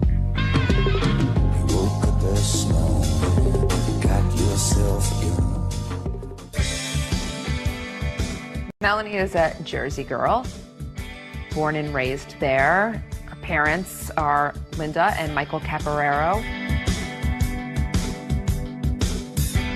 She's a great, great daughter, mother, friend, full of life, fun-loving, a good girl, never in trouble, never in trouble. Always trying to help people. She's working in the restaurants in Jersey. She's a waitress, and she met Bill McGuire. He was also a server. Bill was known as the rude waiter because he would speed people up in a jocular way, but they loved it, and they would ask for the rude waiter. What was he like? Funny, clever. He had a big heart when he wanted to. He wanted all the right things. He was very, very loyal. He was a tremendous friend. When I first met Bill, I didn't know what to make of him because he was really a practical joker and whatnot, and I thought, well, this guy could probably get on somebody's nerves with all this. But he was so funny, he just kind of overcame whatever resistance you might have to him. Melanie was a fertility nurse when I met her. Just so caring, so nurturing. She was working with women who were going through really tough times, trying to get pregnant. She was very compassionate, and her patients really loved her. What made you a good nurse? Type A personality. The way I looked at it, I was not going to be happy with anything less than the total comfort level of my patients. In 1998, Bill called John and I and told us that he wanted to bring Melanie down to meet us. Melanie, she's a really nice person to be around. Physically, she's beautiful, She's very smart. She had a lot of the same sense of humor that Bill had. When Bill was making jokes, Melanie would be right in there. He liked to razz people. She would razz him right back. He really was crazy about her. What was your relationship with Bill like in the beginning? In the beginning, it was the challenge, it was the chase. It was, we had a bit of a tempestuous relationship even before we got married. We would break up, get back together. Bill and Melanie dated for quite a while. They were crazy in love at first, but it quickly became tumultuous. There were infidelities, they'd go back and forth, they'd fight. I think they liked the drama of it. I think she thought she could make a difference in his life. I think she thought that she could maybe change him, make him happy. She truly did love him. You guys want some more champagne? Yeah. All right, let me go get a bottle. Because there's nothing in there, is there? They got married in 1999. It was probably one of the most extravagant weddings we've ever been to. Mr. and Mrs. William McGuire. Melanie on her wedding day looked absolutely gorgeous, angelic, you know, just perfect. Both Bill and Melanie seemed like they couldn't have been happier. She was a little naughty. He was marrying a girl that he absolutely loved in a way that maybe he hadn't loved anybody before. Bill, did you put your hand up? This is the last time Bill's going to have the upper hand. Bill McGuire got a $65,000 a year job with the New Jersey Institute of Technology. Bill and Melanie settle into a rented townhouse in Woodbridge, New Jersey. Woodbridge is a sprawling, densely populated township on the suburban end of New Jersey's industrial flatlands. If you're going down I-95, you're taking exit 11 to get off to Woodbridge. We were both happy, new parents, and then things changed drastically. He had a dual personality. He could be very likable, and then on the other hand, he'd be very calculating, manipulate you. He had always had issues with gambling, and he would go through periods where he would go down to Atlantic City a lot. There were times that he would just take off to AC and gamble, and you wouldn't hear from him, wouldn't know what was going on. He found he could make some money gambling. There were good times with that, and there were bad times, and there were a couple of times I put my foot down, and I said, that's it, no more. So then he would get involved in the stock market. He wanted what he wanted, and he couldn't get it fast enough, and with that came frustration, and eventually that frustration became directed at me. There was one particular argument over the phone where he had gotten stopped for a traffic ticket. He had an absolutely atrocious driving record, so I started to argue back, and the next thing coming out of his mouth is, when I get home, I'm going to kill you, I'm going to smash your face in. It's very difficult for me to think back on it because I actually drove off in the middle of the night, and I had left and I should have stayed gone. Why did you stay? I wasn't strong enough to leave. Did you love him? I did, and even though, now at this point, bear in mind, I'm having an affair.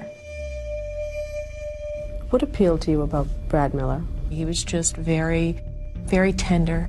I really tried to fight it, but I couldn't fight it. Life for the McGuires is getting a little more complicated, and then one night, it all erupts.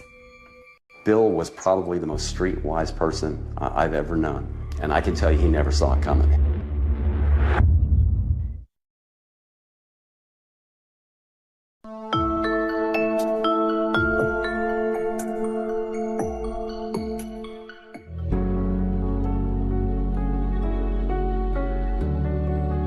Melanie is loving, caring, funny, considerate.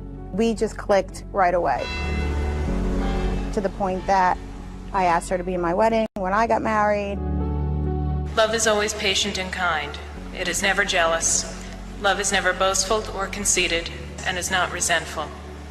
Love takes no pleasure in other people's sins, but delights in the truth. In June 2001, the McGuires were already married for a few years. And even though there was some friction in the marriage, Melanie McGuire decided to have another child. Little does her husband know just how ill-timed this pregnancy is. Not only is Melanie about to have their second child, she's also having an affair. Dr. Bradley Miller was a partner in RMA Associates, and Melanie was working as one of his nurses. He was so kind. I'd come back to my desk after a long meeting with a patient, and there'd be lunch sitting on my desk waiting for me. You know, there was always a little bit of flirtation, banter back and forth. Melanie was about 38 weeks pregnant, and things changed between her and Dr. Miller. I was about to go out on maternity leave, and I was sitting actually in his office at his desk. I just mentioned I have a pinched nerve in my neck, and he put his hands on my shoulders and started to rub my back. I really tried to fight it because this was not going to be good. This was not going to be good for anybody. But I couldn't fight it. After Melanie came back from maternity leave, she and Dr. Miller started a full-blown affair. And it seemed like they were falling in love with each other, although they were both married with young children. Shortly after my second son was born, that's when things began the final descent downhill, if you will.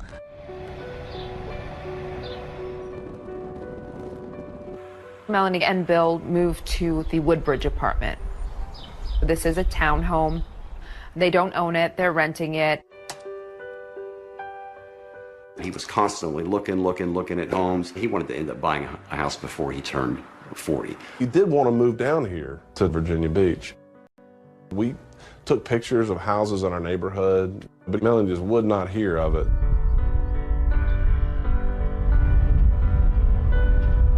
They ended up putting a really sizable deposit down on a very nice home in New Jersey. It was a very nice house. It had quite a bit of land. It was a $500,000 home.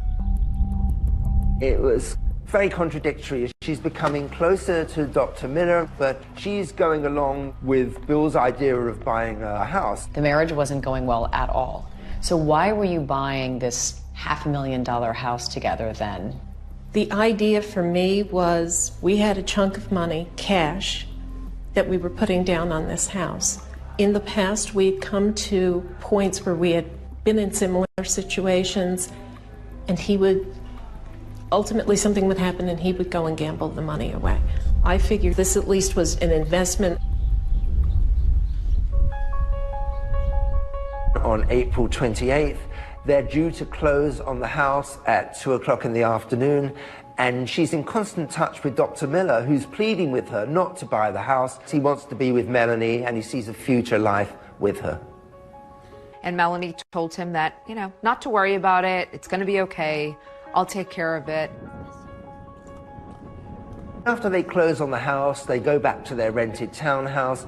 Bill is so excited. He calls John Rice. John said that Bill had never been happier. The last person Melanie speaks to that night is Dr. Miller. She tells him, look, we've closed on the house. Bill's had some red wine. He's asleep on the couch, but when he wakes up, we're going to sort this out, and I'm going to tell him I want a divorce. Melanie described the events that would happen later on as a big fight. You and Bill had a horrible fight, yes? Correct. We fell asleep on the couch, woke up early morning hours, and it was never a bad time for an argument. We're talking probably 3, 4 o'clock in the morning. And it starts on the house. I settled for that house. The hell are you talking about? You settled for that house. It's a $500,000 house. That's not what I wanted. Melanie says that Bill turned around and said, what I really wanted was a house in Virginia for cheaper, but you refused to let us do that, and so I have to settle. And she says this turns into a very heated argument. From there, things became more physical. How physical? In what way? He shoved a dryer sheet in my mouth. He had a thing about dryer sheets. The story that Melanie tells about a fight that seems to escalate over a dryer sheet is the same story she told us back when we first spoke with her. We're still arguing, and there's the laundry basket, and there's a dryer sheet just hanging out of one of the baby's sleeves. He hated them. He thought it was lazy that I wouldn't stand there and put in the liquid fabric softener, and yeah. and it went out of control. This was the type of mother I was, that I would leave this sheet in there for my baby to possibly choke on. Before I know it, I'm up against the wall, and the dryer sheet is being shoved into my throat. And then he just smacked me. In the face? Yeah, open hand, because he probably would have broken my cheek if it had been a closed fist. And I looked down, and there's my 2-year-old. I grabbed the baby and went to the bathroom right behind me and shut the door. I just wanted away from him at that point. He said he was leaving and he wasn't coming back, and I could tell my children why they didn't have a father. Did he say this to you through the bathroom door? Yeah, through the bathroom door the entire time.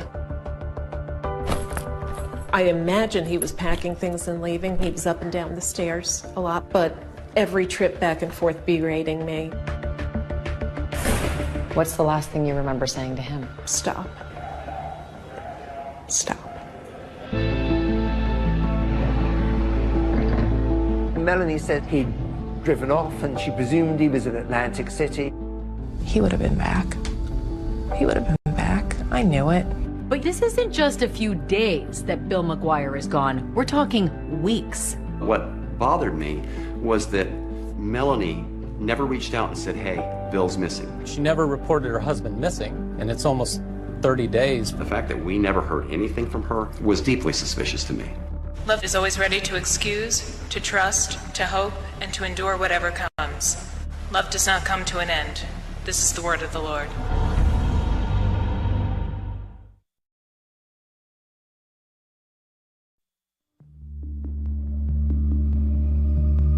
In the early morning hours of April 29th, 2004, Melanie McGuire said that she and her husband Bill had a violent fight and that he left and she never saw him again.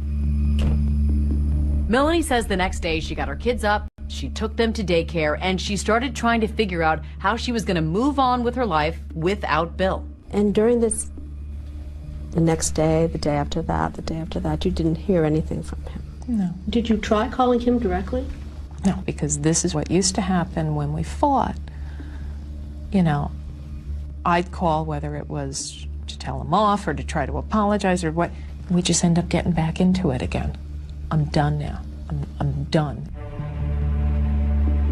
She retains a divorce attorney, and at this point she does tell the divorce attorney that she has not seen her husband in a few days. And according to Melanie, the attorney advised her not to file a missing persons report. My heart broke for her. She didn't deserve, nobody deserved that. But I told her that, you know, she needed to think about herself right now. She needs to protect herself. I called a business associate of mine who was an attorney. She said, you need to get a restraining order. State your full name. Melanie Lynn McGuire. She had to go in front of a judge and give sworn statement about the incident that happened. Tell me what happened that brought you to court today for a temporary restraining order. My husband and I closed on our first house on Wednesday. That should be a positive thing, shouldn't it? Yeah, it should. He's been behaving really erratically. Ms. McGuire, you're safe here. Don't worry. Melanie explained to the judge how Bill had been violent with her. Did he hit you, ma'am? No, not until, well, I don't mean to sound like I had absolutely no part in this. I said some not nice things and slapped me. As part of the questions, Melanie was asked by the judge if she owned any firearms. Do you know if there's any weapons? Not to my knowledge. This is a sketch of the body that washed ashore near the Chesapeake Bay Bridge Tunnel this month. We're hoping maybe this will give us an edge and maybe identify him sooner. About a month goes by between the time that Bill disappears and when Sue Rice identifies Bill McGuire after seeing the sketch on local TV. The next thing police have to do is notify Melanie McGuire of the death of her husband. Melanie was asked to come down to the police station. The officer came out and he says, "Is your husband William McGuire?" And I said, "Yes." And he said, "I'm sorry to tell you, ma'am, that William is deceased." And I just burst into tears. But there's one thing she never asked. How was Bill McGuire murdered? They did not tell her how and the condition in which he was found. That would be one of the first questions that I would ask. The next step was that the Virginia police wanted to speak with Melanie. Melanie agrees, but she brings her divorce attorney with her and another criminal attorney in that practice. Conducting an interview with the victim's wife with two attorneys present is highly unusual. First time I have ever had that happen to me. She was nervous, she was visibly shaking, she made expressions like she was crying, but she never had a tear in her eye. I asked her if she had any luggage, and she informed us that they didn't have any matching luggage. The next day, Melanie told detectives she suddenly remembered that the McGuires did own a matching set of designer luggage. I showed her a picture of one of the pieces of luggage that we recovered in the bay, and she identified that as belonging to them. They asked what kind of person Bill was, and she said he was the kind of person that had a knack for pissing people off. She asked us, where did we find her husband's vehicle at? I told her at that point, we hadn't found her husband's vehicle. And she said that probably a good place to look would be Atlantic City, New Jersey. She also informed us that her husband had a gambling problem. Did he get involved with the wrong people? That's what I would have to believe, that he had gotten himself into something, and Bill always thought he could handle everything. He was always into some kind of deal, so I think maybe this deal was his last deal. After the interview was done that evening, we also conducted a search at their old apartment building. The apartment was empty. She had already moved out. They asked about Bill's possessions and his clothes. We discovered that Miss McGuire had already given all of her husband's belongings away. Virginia Beach detectives find out that Melanie McGuire had given most of Bill's belongings away to a friend's cousin, and they wanted to track that man down. Eventually they did and found out that most of Bill's clothing was still in black trash bags, much like the bags that contained Bill McGuire's body parts.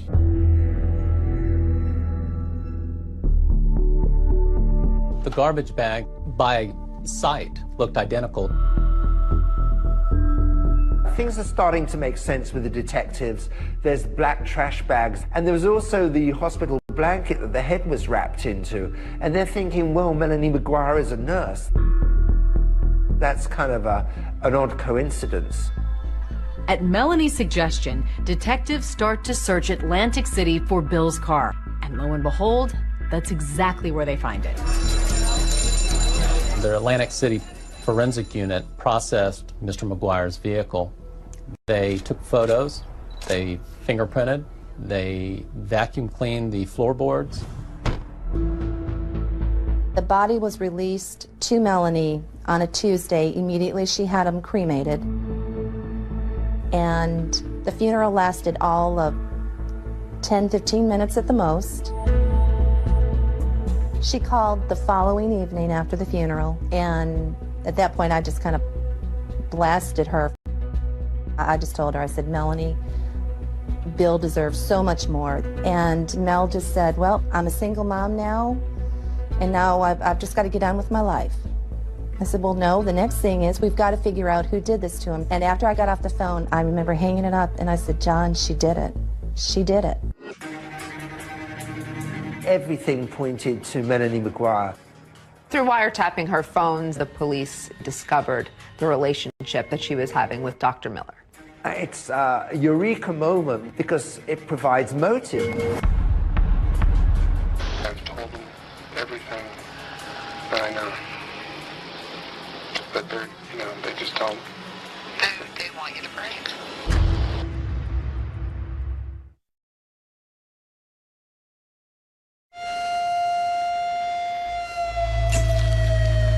What's the last thing you remember saying to him?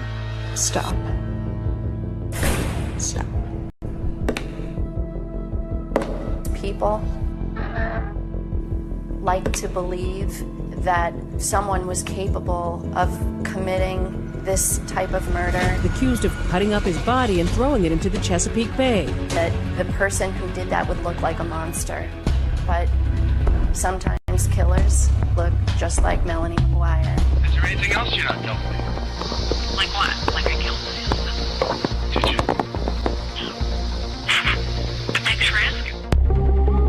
A scorched earth investigation was conducted, and the lack of evidence is resounding. The evidence in this case points to a well-organized, meticulously planned execution of a murder. Computer searches that said how to murder someone, how to poison someone, basically multiple searches about how you kill someone. I don't get to be an evil genius and an idiot at the same time. I believe that Melanie was wrongfully convicted. Who do you think killed your husband?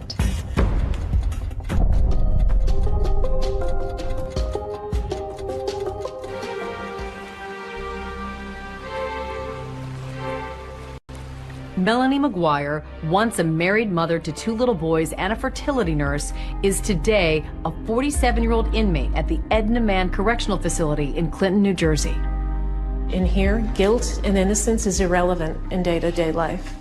I have 6 numbers and a letter after my name, the same as the woman on one side of me and the same as the woman on the other side of me.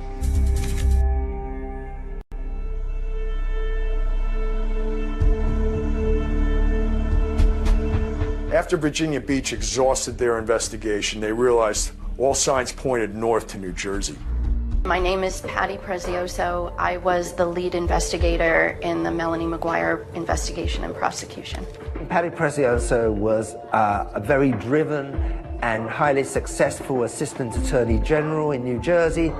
You let the evidence guide you and you follow it until it's clear what happened.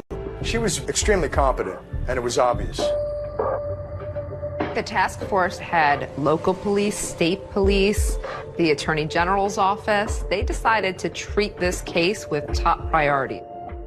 It was clear that he had been shot, and trying to find out if any of the people close to Bill owned a gun was a top priority. The detectives don't find any record of Melanie buying a gun in New Jersey, so they decide to check Pennsylvania. They knew that Pennsylvania was close, and a lot of people will go to Pennsylvania for firearms because the gun laws are more lax. There's less of a waiting period, and so you can go in and essentially walk out the same day with a firearm. It turned out that when the record check was done with Pennsylvania, a record came back that Melanie McGuire had purchased a gun. I remember plain as day when she came in, because not many women come into the shop. She filled the forms out, and then when she wrote down her occupation, that she was a nurse, that stuck in my mind, because I guess that was the first time I ever sold a gun, to a nurse.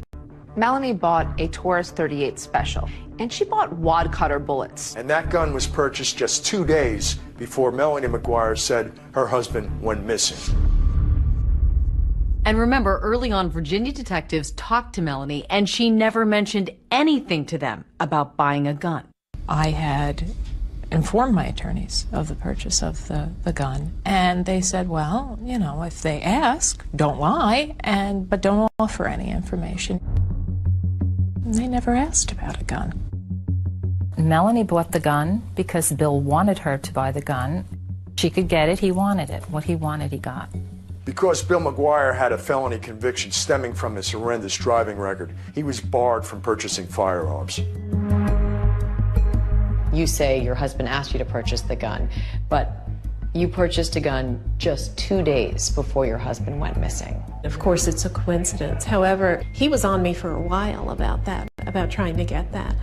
And if something was happening, if he was in some sort of trouble, that may very well have been the reason why he was so intent on getting it. Once the police really honed in on Melanie, they began wiretapping her phones. Hello. Hi. The surveillance was so intense that over a 40-day period, they recorded 500 hours of her phone calls. Every time you get your head back above water. Yep. And that hand reaches out from beyond the grave. A lot of those calls were very cryptic. Hey.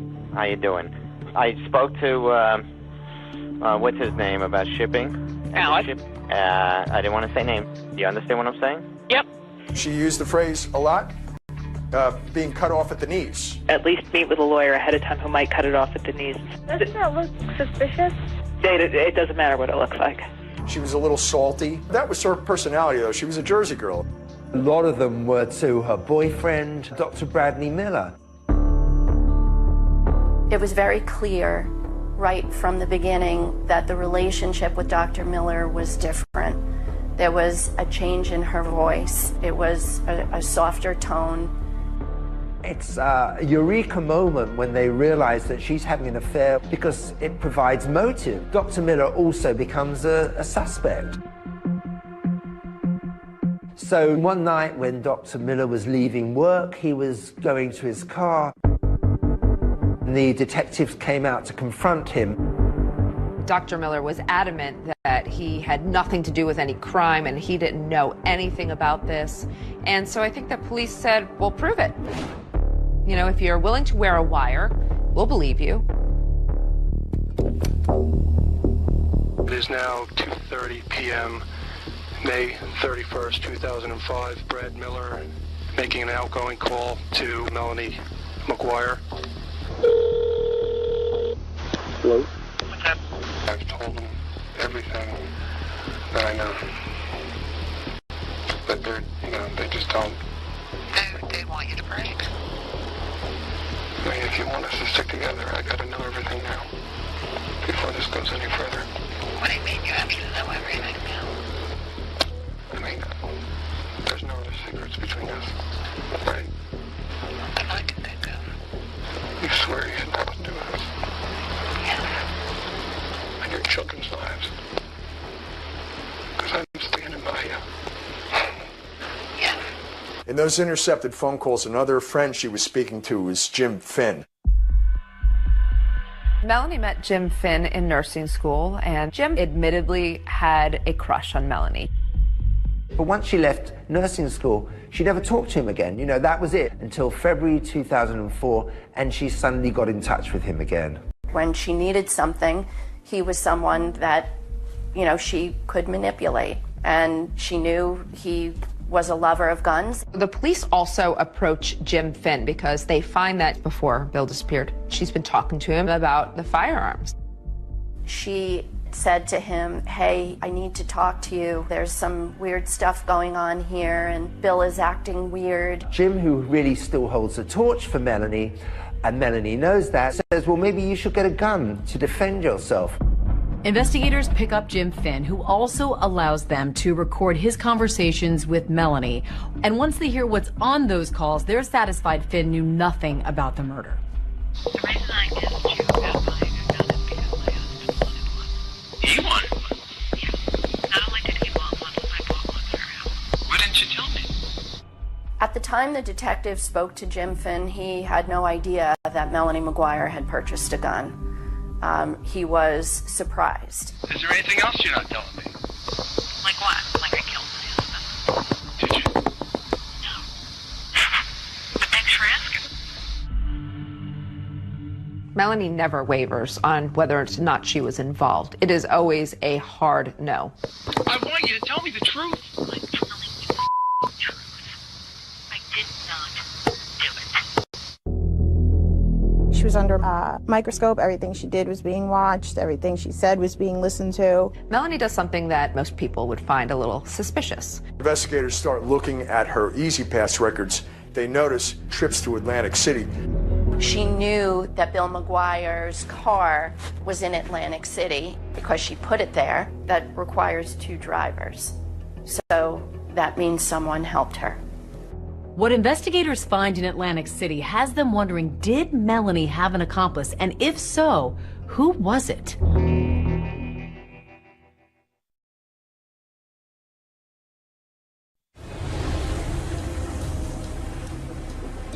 The next set of clues in the mystery of who killed Bill McGuire leads investigators to a 170-mile stretch of toll road, the Garden State Parkway. With Melanie now the prime suspect, detectives start pulling her records. They try to track her movements in the days around her husband's disappearance. And one of those is her E-ZPass statement. So when investigators start looking at her E-ZPass records, they notice that there were charges for 2 trips to Atlantic City. On April 30th, 2004, just 2 days after the fight Melanie said that she and Bill had, Melanie does something that is very odd and most people would find a little suspicious. I'm starting to become more actively angry at him. And I'm thinking, that son of a bitch, I know where he is. According to Melanie, she decides that he's probably in Atlantic City gambling, so she's going to drive down there and she's going to look for his car. Absolutely not rational, but get in the car and go down there.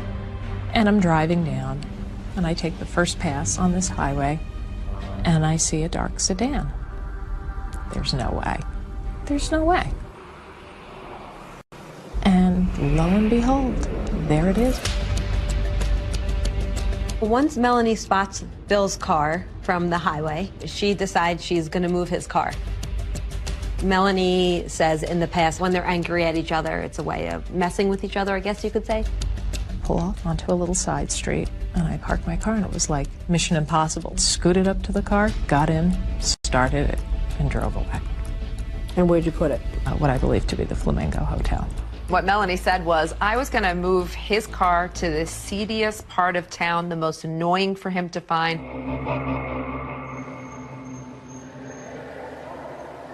That just didn't make any sense. Like, he was physically abusive to her, but then she goes to mess with a car with a guy that she claims she doesn't want to be around. It sounds beyond ridiculous sitting here saying it, and I acknowledge that, and I can't, it's the truth. It's an incredible story, meaning it's just not credible. We believe she was planting his car in Atlantic City. She was trying to create an illusion that Bill McGuire was still alive. That requires 2 drivers. So certainly that means someone helped her. Someone had her Pathfinder, and she was driving Bill McGuire's car. They put the car at the Flamingo Hotel, and then she went home with the person driving her car. And investigators thought they'd struck pay dirt when they discovered that hotel's parking lot had surveillance cameras. In truth, of course, the footage did not capture who the driver was. The surveillance video from the Flamingo Hotel actually showed the victim's vehicle being pulled into a parking space. Because of the darkness and the glare and the background lights, you could not actually see the person that was occupying the vehicle. There was another inexplicable road trip, this time to Delaware, 5 days after her husband went missing. She had shared with Dr. Miller that in the early morning hours of May 4th, she was actually furniture shopping. Investigators think that this Delaware furniture trip is really just a ruse. That same road would have taken her to the Chesapeake Bay Bridge Tunnel. Normally, someone would take the New Jersey Turnpike to go over the Delaware Memorial Bridge, picking up Route 13, which runs south to the Chesapeake Bay Bridge and Tunnel. Patty Precioso says that Melanie actually left the night before from New Jersey, drove Bill's remains to Virginia. We believe that that was when she took the suitcases with Bill's remains and got rid of them in the Chesapeake Bay.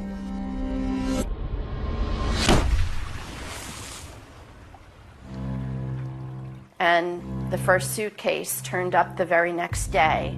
But of course, Melanie thinks this theory is preposterous. Virginia Beach is another 450 miles from Delaware. So, I mean, you're talking about hours, and there just isn't enough time. And why would she drive all the way down to Chesapeake with the body parts in the car, thinking, I'm not going to get stopped, I'm not going to break down? What a chance that is. You know, I mean, you can't stop on a bridge and open a window and throw 3 suitcases out. Maybe if it was one of these pieces of circumstantial evidence for which you might have a reasonable explanation for 1 or 2, but we're talking a large amount. You can't have reasonable explanations for all of them. It's a mountain, and it's a lot of coincidences, and that's absolutely. But coincidences don't always make for the best evidence, and detectives were still searching for any physical evidence that would link Melanie McGuire to her husband Bill's murder. Where is the proof? Where is the forensic evidence? The task force is convinced that Bill was murdered and dismembered at their townhouse in Woodbridge, so they concentrate on that. They went back 4 to 5 times to search for any evidence. They did everything that you would typically think of, right? They brought in the luminol, pulled down parts of the walls, they pulled out the piping, pulling floorboards up. They really turned this place upside down a number of times. They were trying to find bullets, traces of blood, and nothing ever came up. Couldn't find any forensic evidence whatsoever to establish that this was a crime scene. I don't know how you would dismember a body and effectively clean that up. Despite that glaring lack of physical evidence, investigators still believe the circumstantial evidence is enough, and they arrest Melanie McGuire. So surreal. A day like any other, getting the kids off to daycare. We surveilled her to the school, waited for her to drop her children off. Walking out of the building, I'm not even off the curb. Melanie McGuire, can you come with us, please? I knew. 2 years and 10 months after the first suitcase washed up, the trial against Melanie McGuire commences in Middlesex County, and it was a sensation. The evidence will show that while Bill was engrossed in purchasing the house, the defendant was very busy planning his death. There is no proof that Melanie McGuire murdered her husband. The prosecutor said either Melanie McGuire is guilty or she's the unluckiest woman in the world.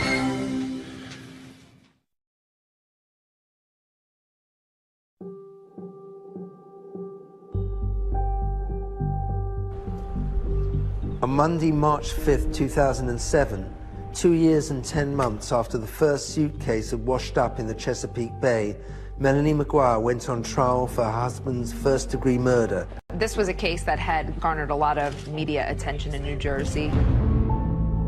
It had all the elements that it was going to be a salacious trial. The judge let us know that the trial was going to be televised. Let's bring a couple of experts into the conversation to help us sort through yesterday's evidence. It made people act differently. I think Melanie loved the idea that she was the center of attention. She seemed very relaxed, much more relaxed than I would have been. It was a double-edged sword, because if she sat there, more stoic, she looked nasty or she looked mean. And then when she was being more upbeat and talking to people, oh, well, she's joking around at her own trial. There was nothing she could do that wasn't going to be criticized. By the time Melanie McGuire gets to trial, she's hired Stephen Tirano and Joe Tacopina to represent her. Joe Tacopina was a high-profile celebrity attorney. Joe Tacopina. Joe Tacopina. Joining me now, Joe Tacopina. He's the attorney for Alex Rodriguez. He feels just as comfortable in front of a TV camera as in front of a jury.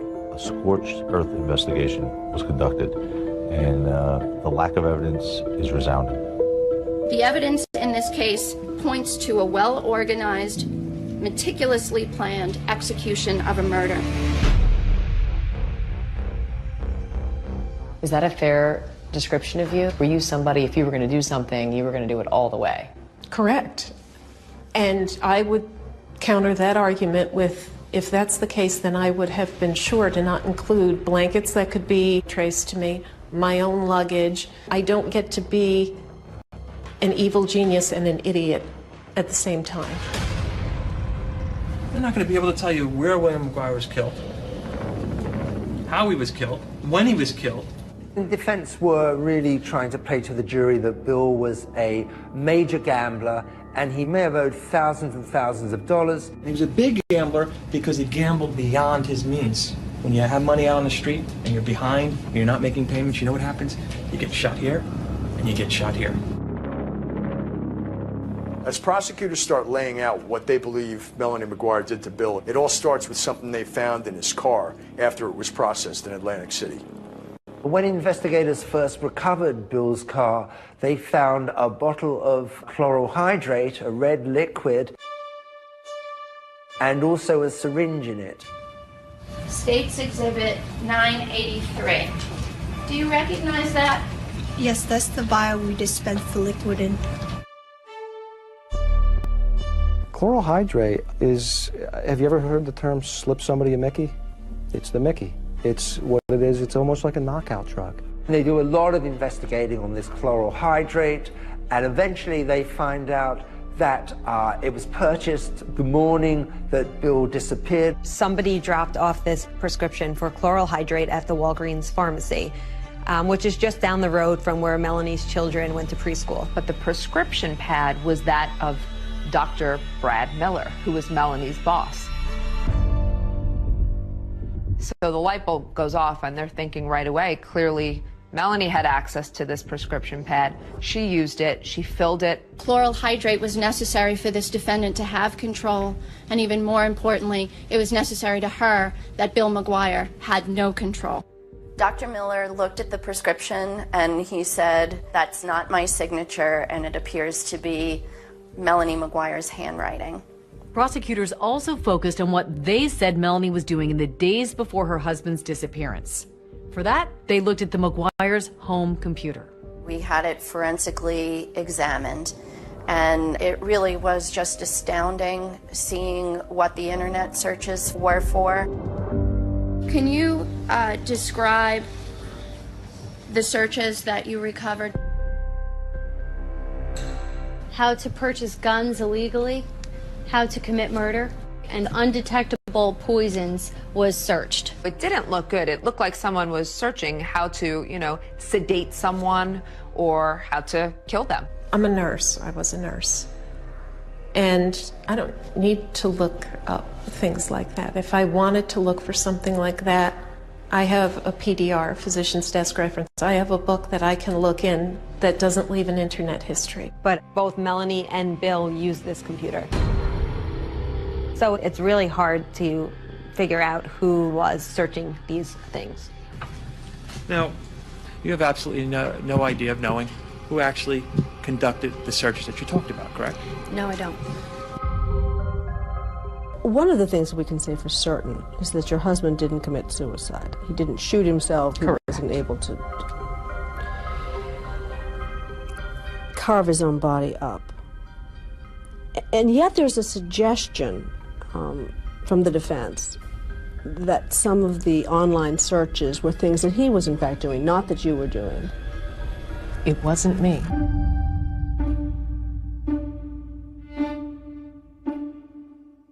Although investigators found no physical evidence in the McGuire's home, they did find something significant in Bill McGuire's car. After Bill's car was recovered in Atlantic City, our criminalist was able to locate several pieces of small flesh. These pieces of flesh are an artifact of Bill McGuire's body being disarticulated. The phrase was used, human sawdust. Human sawdust is a term that did not exist until this case, as I understand it. I found particles that, to me, look like it could be possibly human tissue. DNA results indicated that the flesh belonged to Bill McGuire. What this really was a few pieces of microscopic skin cells that were a little bit deeper than the skin we passively shed. Could those tissues, the tissue that you looked at, be shed from a live human being? It cannot be shed from a live human being. It's not a typical shedding process at all. Their theory was that this nurse, who was kind of so meticulous, had somehow just forgotten to wipe the bottom of her shoes, that she accidentally tracked these human sawdust particles of Bill's body from the house to the car. Thank you, Your Honor. There were 81 witnesses in 7 weeks. Good morning, Dr. Miller. Good morning. Dr. Miller was the testimony that everyone was most anticipating. He was going to be the big star of the trial. I was having an affair, and my whole life turned upside down. Were you in love with the defendant?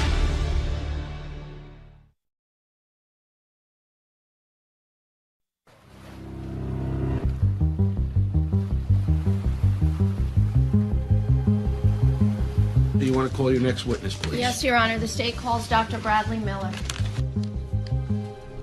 The most anticipated day of this trial is when the man who Melanie McGuire had a 3-year affair with, Dr. Bradley Miller, took the stand. Everybody knew that that was the prosecution's star witness, and the court was filled. And when you saw him, what was your feeling? How could you? How could you? Dr. Miller was in a very difficult spot. He and his family had gone through a very difficult time, and it was just made clear to him, just take a deep breath and make sure you tell the absolute truth. Can you describe to the jury what was your relationship with her? We worked together. She was an excellent nurse. She took very good care of the patients. They all loved her. Sir, did there come a time when your relationship with Miss McGuire got more intimate? Yes, it did. It was towards the end of her second pregnancy. She was about 38 weeks pregnant. And before she went on maternity leave, we had oral sex in the office. So not proud of that. It has to be pretty hard to hear it come out in court. Hard for me to hear it, hard for me to think, oh my God, my parents are hearing this, my 84-year-old grandmother is hearing this. Were you in love with the defendant? Yes, I was. Had the two of you discussed future plans together? Yes, we were hoping to be together in the future. If we do make it through this, I'll just have to take whatever money I can get and get away. With Dr. Miller on the stand, prosecutors were able to score some points because there were certain things that Melanie never told Dr. Miller. Did the defendant ever tell you that she purchased a gun? No, ma'am. I had no knowledge of her purchasing the gun, no. Did the defendant ever tell you that she went to Atlantic City and parked her husband Bill's car at the Flamingo Hotel? No, she did not. Did there come a time when the defendant shared with you that she had done that? Yes, and I asked her, well, why didn't you tell me this sooner? And she told me that she didn't want me to be upset, that she's going back to find Bill, to bring him back, and rekindle the relationship. We looked very closely at Dr. Miller. There was no evidence connecting him with this crime.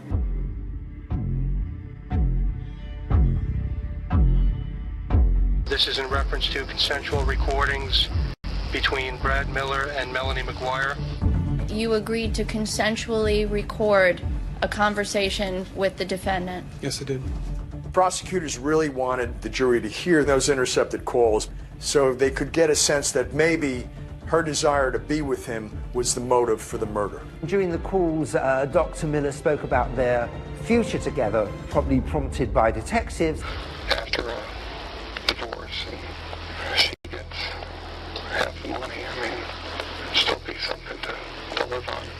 The understanding between us had always been that the children came first. And he starts talking about divorce and a future and moving forward, and I even say on the tape, why are you talking like this all of a sudden? I'm confused because you've been the one to address to me that we have to wait and see how everything plays out. The defense was also able to score some points with those recordings, which called into question Dr. Miller's character. At the time of those secret recordings, he was still having an intimate relationship with her. After you tape recorded her, sir, you then had additional intimate relations with her, correct? Yes, sir. Did you tell her that, by the way, that you had tape recorded her? No, I did not. I think that was damaging to his character and was a very big turnoff to the jury.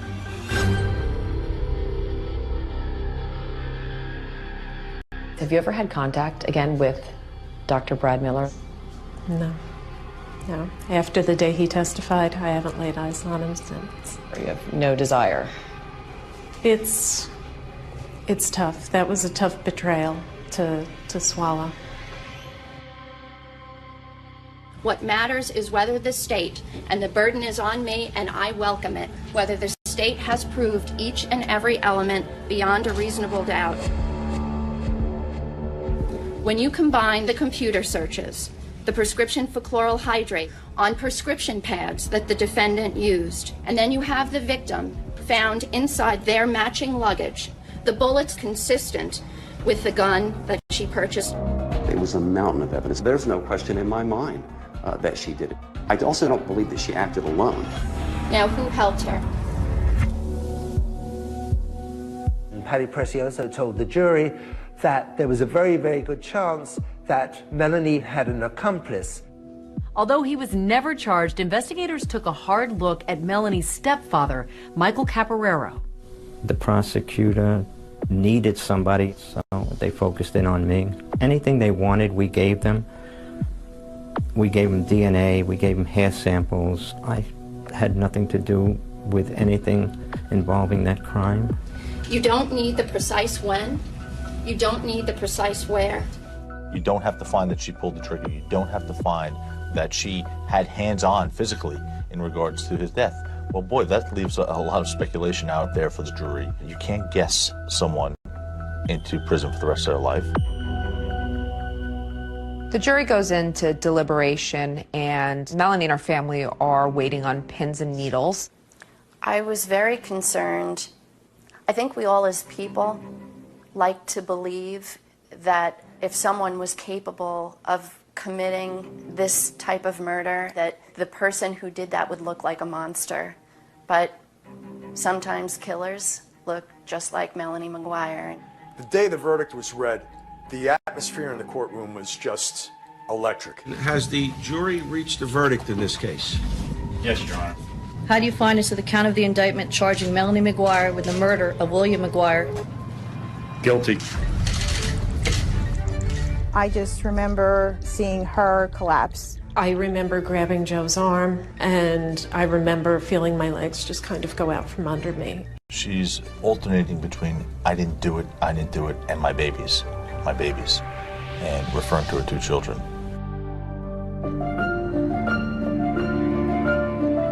The court finds that the maximum sentence should be imposed. Melanie is sentenced to life in prison plus 5 years. We're going to fight on. This is a definite setback. This is round one. This is not the end of the story. This is episode 14, Direct Appeal. I see a mountain of reasonable doubt. And thanks to these two professors turned podcasters, it turns out it isn't the end of this story. How could anyone be convicted with that amount of reasonable doubt? It's stunning.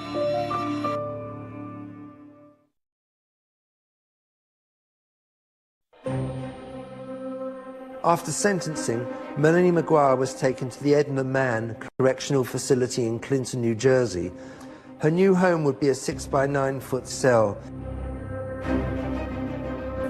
Just beginning for us now. We'll never give up. We will never, ever give up for her until the truth comes out. On Direct Appeal, we examine the murder conviction of Melanie McGuire. This is a prepaid call from Melanie McGuire, an inmate at Edna Mann Correctional Facility.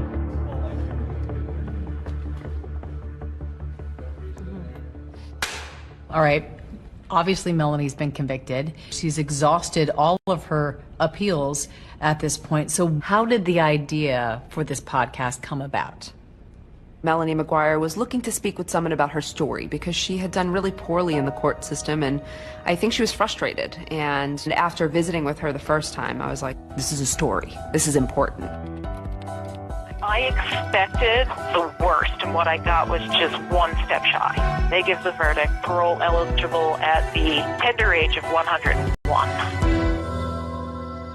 It was very difficult. It was reliving it. This was the first time somebody was basically saying, we hear you. What'd you say? Let's get to the juicy part. I want to know, do you think she is innocent or guilty? In the end, I believe that Melanie McGuire was wrongfully convicted. So you believe an innocent woman is behind bars right now? Absolutely. I believe this is a case of a wrongful conviction. So let's talk about some of the questions you raise in your podcast, and let's begin with the gun. The gun to this day has never been recovered. One of the key witnesses for the prosecution was a forensic ballistic expert. So these are two discharge bullets. They're referred to as a 38 caliber lead wad cutter bullet. Is it possible that the gun Melanie bought is not actually the murder weapon? I think it's probable. No one plugged the serial number of my gun into a website to find out what the specifications were. Apparently each gun makes something called lands and grooves. Lands and grooves are rifling characteristics that are machine pressed into the barrel of a gun. And when the bullet passes through the barrel, the same number of lands and grooves are going to be imprinted essentially onto that bullet. There were 5 lands and grooves that my weapon was said to have made based on the company's website. The bullets that came out of my husband had 6 lands and grooves. It was a mistake on a gun manufacturer's website. We were not gathering evidence from a gun manufacturer's website. The evidence that was at trial was from ballistic experts. But the website was updated. It was. After this trial to incorporate the possibility Of that 5 it or could 6. have 5 or 6. I thought that was questionable. I think it's very questionable that for years historically it says one thing and then it's updated right after. Let's talk about the garbage bags. The prosecution had an expert that said that the garbage bag in which Bill's body was found in was consistent with the garbage bags that came from Melanie's apartment. You can see these lines here. There's a straight line here, this sort of smooth line. There's also 2 other lines close together in basically the exact same position. This indicates that these 2 bags were made at the same facility on the same line within a very close proximity of time. He ran tests, but he didn't do all the tests that you actually need to definitively say whether these bags matched. Even his own data shows that they probably weren't the same bags. Well, there are always other tests that can be done in any analysis. Based on the testing we had conducted and the results that I observed, I felt competent at that time to conclude that the bags were produced during the same run. They put on a really good show. And I think when you have props, 2 garbage bags, oh wow, those do look alike. And so what the jurors are listening to sounds like fact, when in reality, it's just someone's expert opinion. There is something else that's significant that you think the jury should have heard more about that was found inside those suitcases. If you look through the lab reports, page upon page upon page, white hair, brown hair, black hair, animal hair. I think that's indicative that there was animal hair where the dismemberment took place of Bill's body. You mentioned that you found some animal hairs. Did you find anything that you considered of evidential value? No. And they looked high and low to connect Melanie to some pet. And once they found that there was no way to connect Melanie to these pet hairs, it became not of evidentiary value. Why is that? Simply because they don't match your suspects? Those hairs should have been tested because that's a huge question mark. Melanie did not incapacitate, shoot, use a saw to dismember her husband. You know how hard it is to cut through bone? It is physically exhausting. And also, if the crime scene didn't happen there and she's home with her children all night, where is this happening? There are just too many holes in this story. In this case, with the mountain of evidence against her and a very complex plan, I submit to you it's amazing we know as much as we do. This was a murder trial. It wasn't a contest to see who could outsmart the investigators, and if someone is smart enough to successfully hide a crime scene, that they win. Did you find any evidence that exonerates Melanie, that proves her innocence? I wish we did. I had hoped we would. I still think that we might get a tip in that direction. What do you say to the people at home who watch this and say, how dare she talk from prison and bring this all back up again? Enough pain has already befallen her husband's family, her own sons. There's a murderer walking around. Even if we discount what's happened to me, the killer is out there. And it's not me.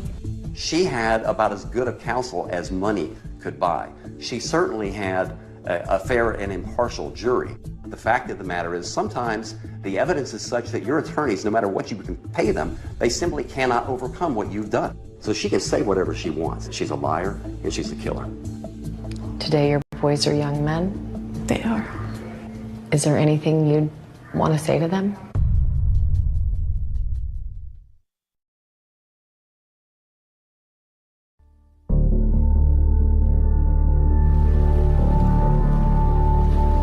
There will always be questions about this case that we may never have the answers to, like if Melanie McGuire did kill her husband, why did she drive more than 300 miles to get rid of his remains in the Chesapeake Bay?